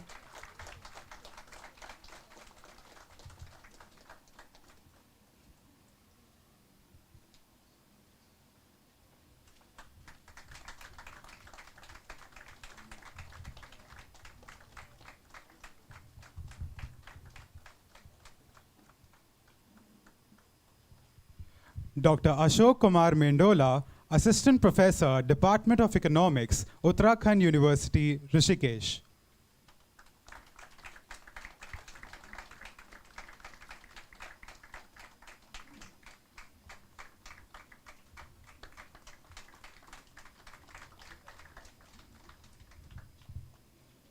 Dr. Rashmi Singh, Principal Scientist, IARI, New Delhi.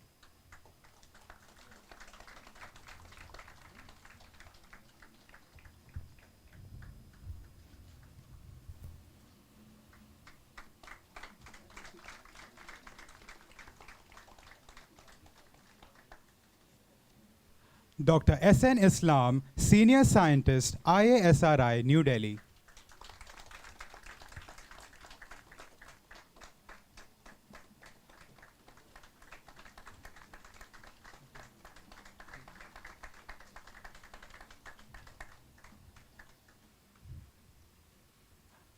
Now we have the organizing heads. Ms. Meenakshi Sumli, Head of Department, Food Production and Academic Head, IHM Pusa.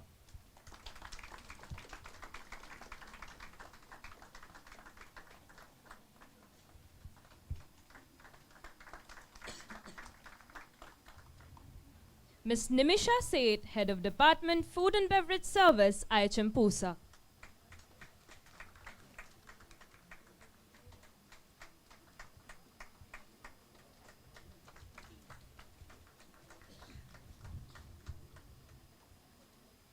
Mr. Anil Kumar Goyal, Head of Department, Rooms Division, IHM Pusa.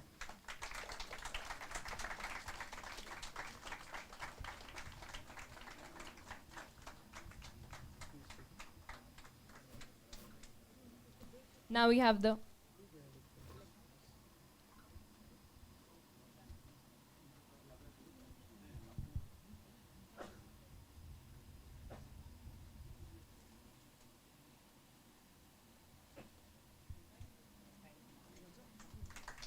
have the organizing secretaries, Dr. Anshu Singh, Senior Faculty, IHM Pusa.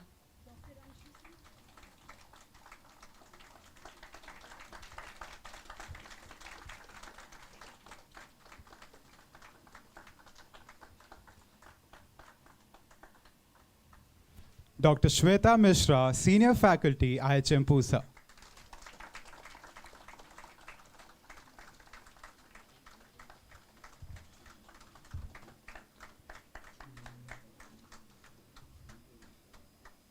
Ms. Sakshi Sharma, Faculty, IHM Pusa.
Thank you, everyone.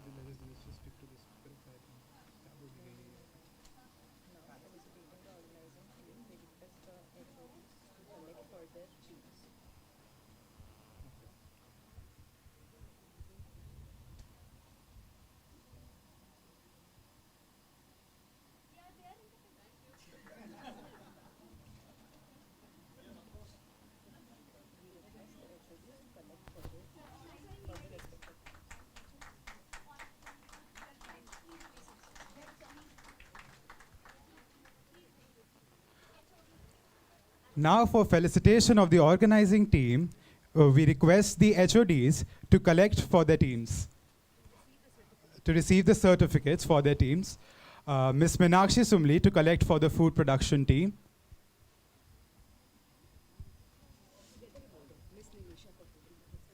Ms. Nimisha Seth to collect for food and beverage service team. Mr. Anil Goyal to receive for the rooms division team.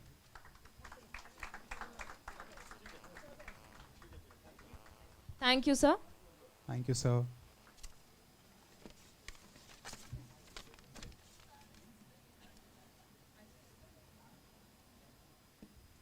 Let us now move on to the cultural performances of the afternoon.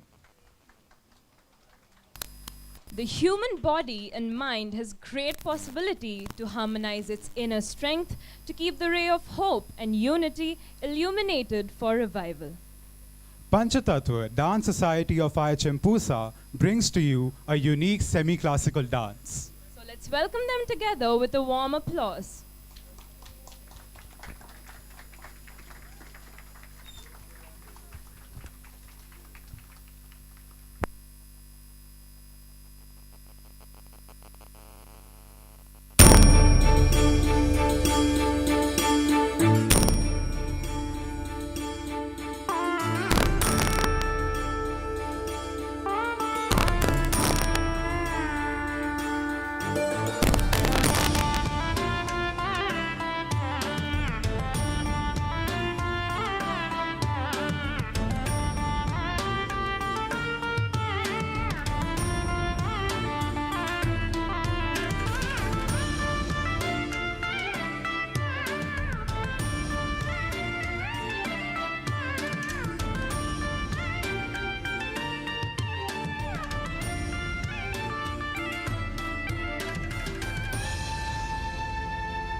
Thank you, Panchatattva, for that wonderful performance. कल एक बेहतर दिन होगा, मनचाहा जब हासिल होगा, कल एक बेहतर दिन होगा. जो आज अधूरा छूट गया, जग जिससे मानो रूठ गया, उधम की राह चलते चलते कल वह भी पूरा होगा और कष्ट के बिन होगा, कल एक बेहतर दिन होगा. ऐसी ही आशा और उमंग भरे भाव के साथ आ रही है हमारे संस्थान IHM पूसा की असावरी संघ प्रस्तुत करने ये गीतमाला.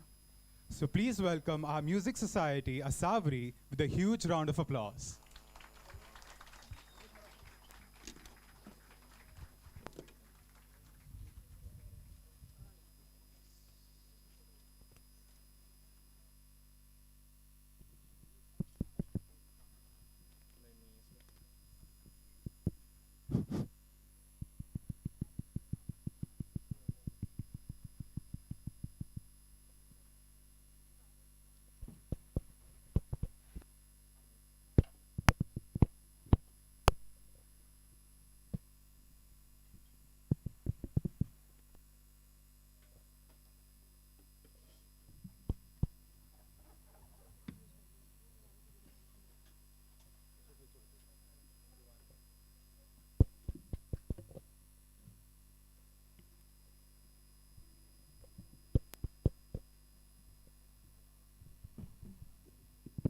Hello.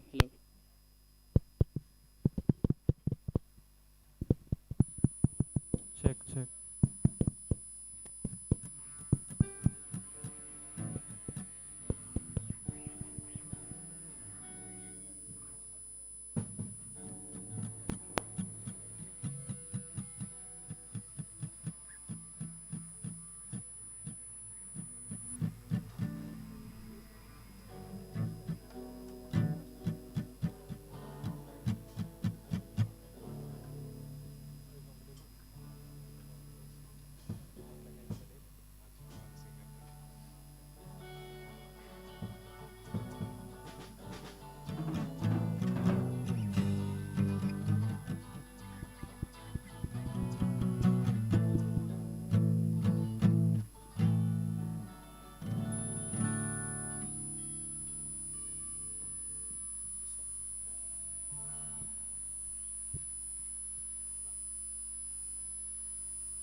रूठे ख्वाबों को मना लेंगे, कटी पतंगों को थामेंगे.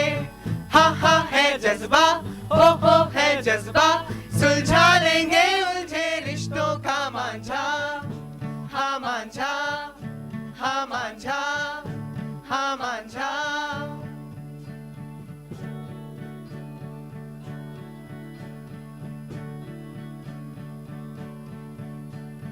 रिश्ते पंखों को हवा देंगे, रिश्ते दर्द को दवा देंगे.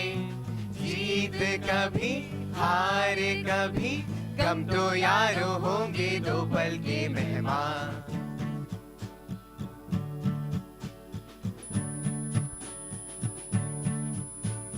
रिश्ते दहलीज़े भी लांघेंगे, रिश्ते लहू भी तो मांगेंगे. आंसू कभी, मोती कभी, जहाँ भी मांगे यारो कर देंगे कुर्बान. बिसरे यारों को बुला लेंगे, सोई उम्मीदें जगा देंगे. हा है जज्बा, हो है जज्बा, सुलझा लेंगे उलझे रिश्तों का मांझा. हाँ मांझा, हाँ मांझा, हाँ मांझा.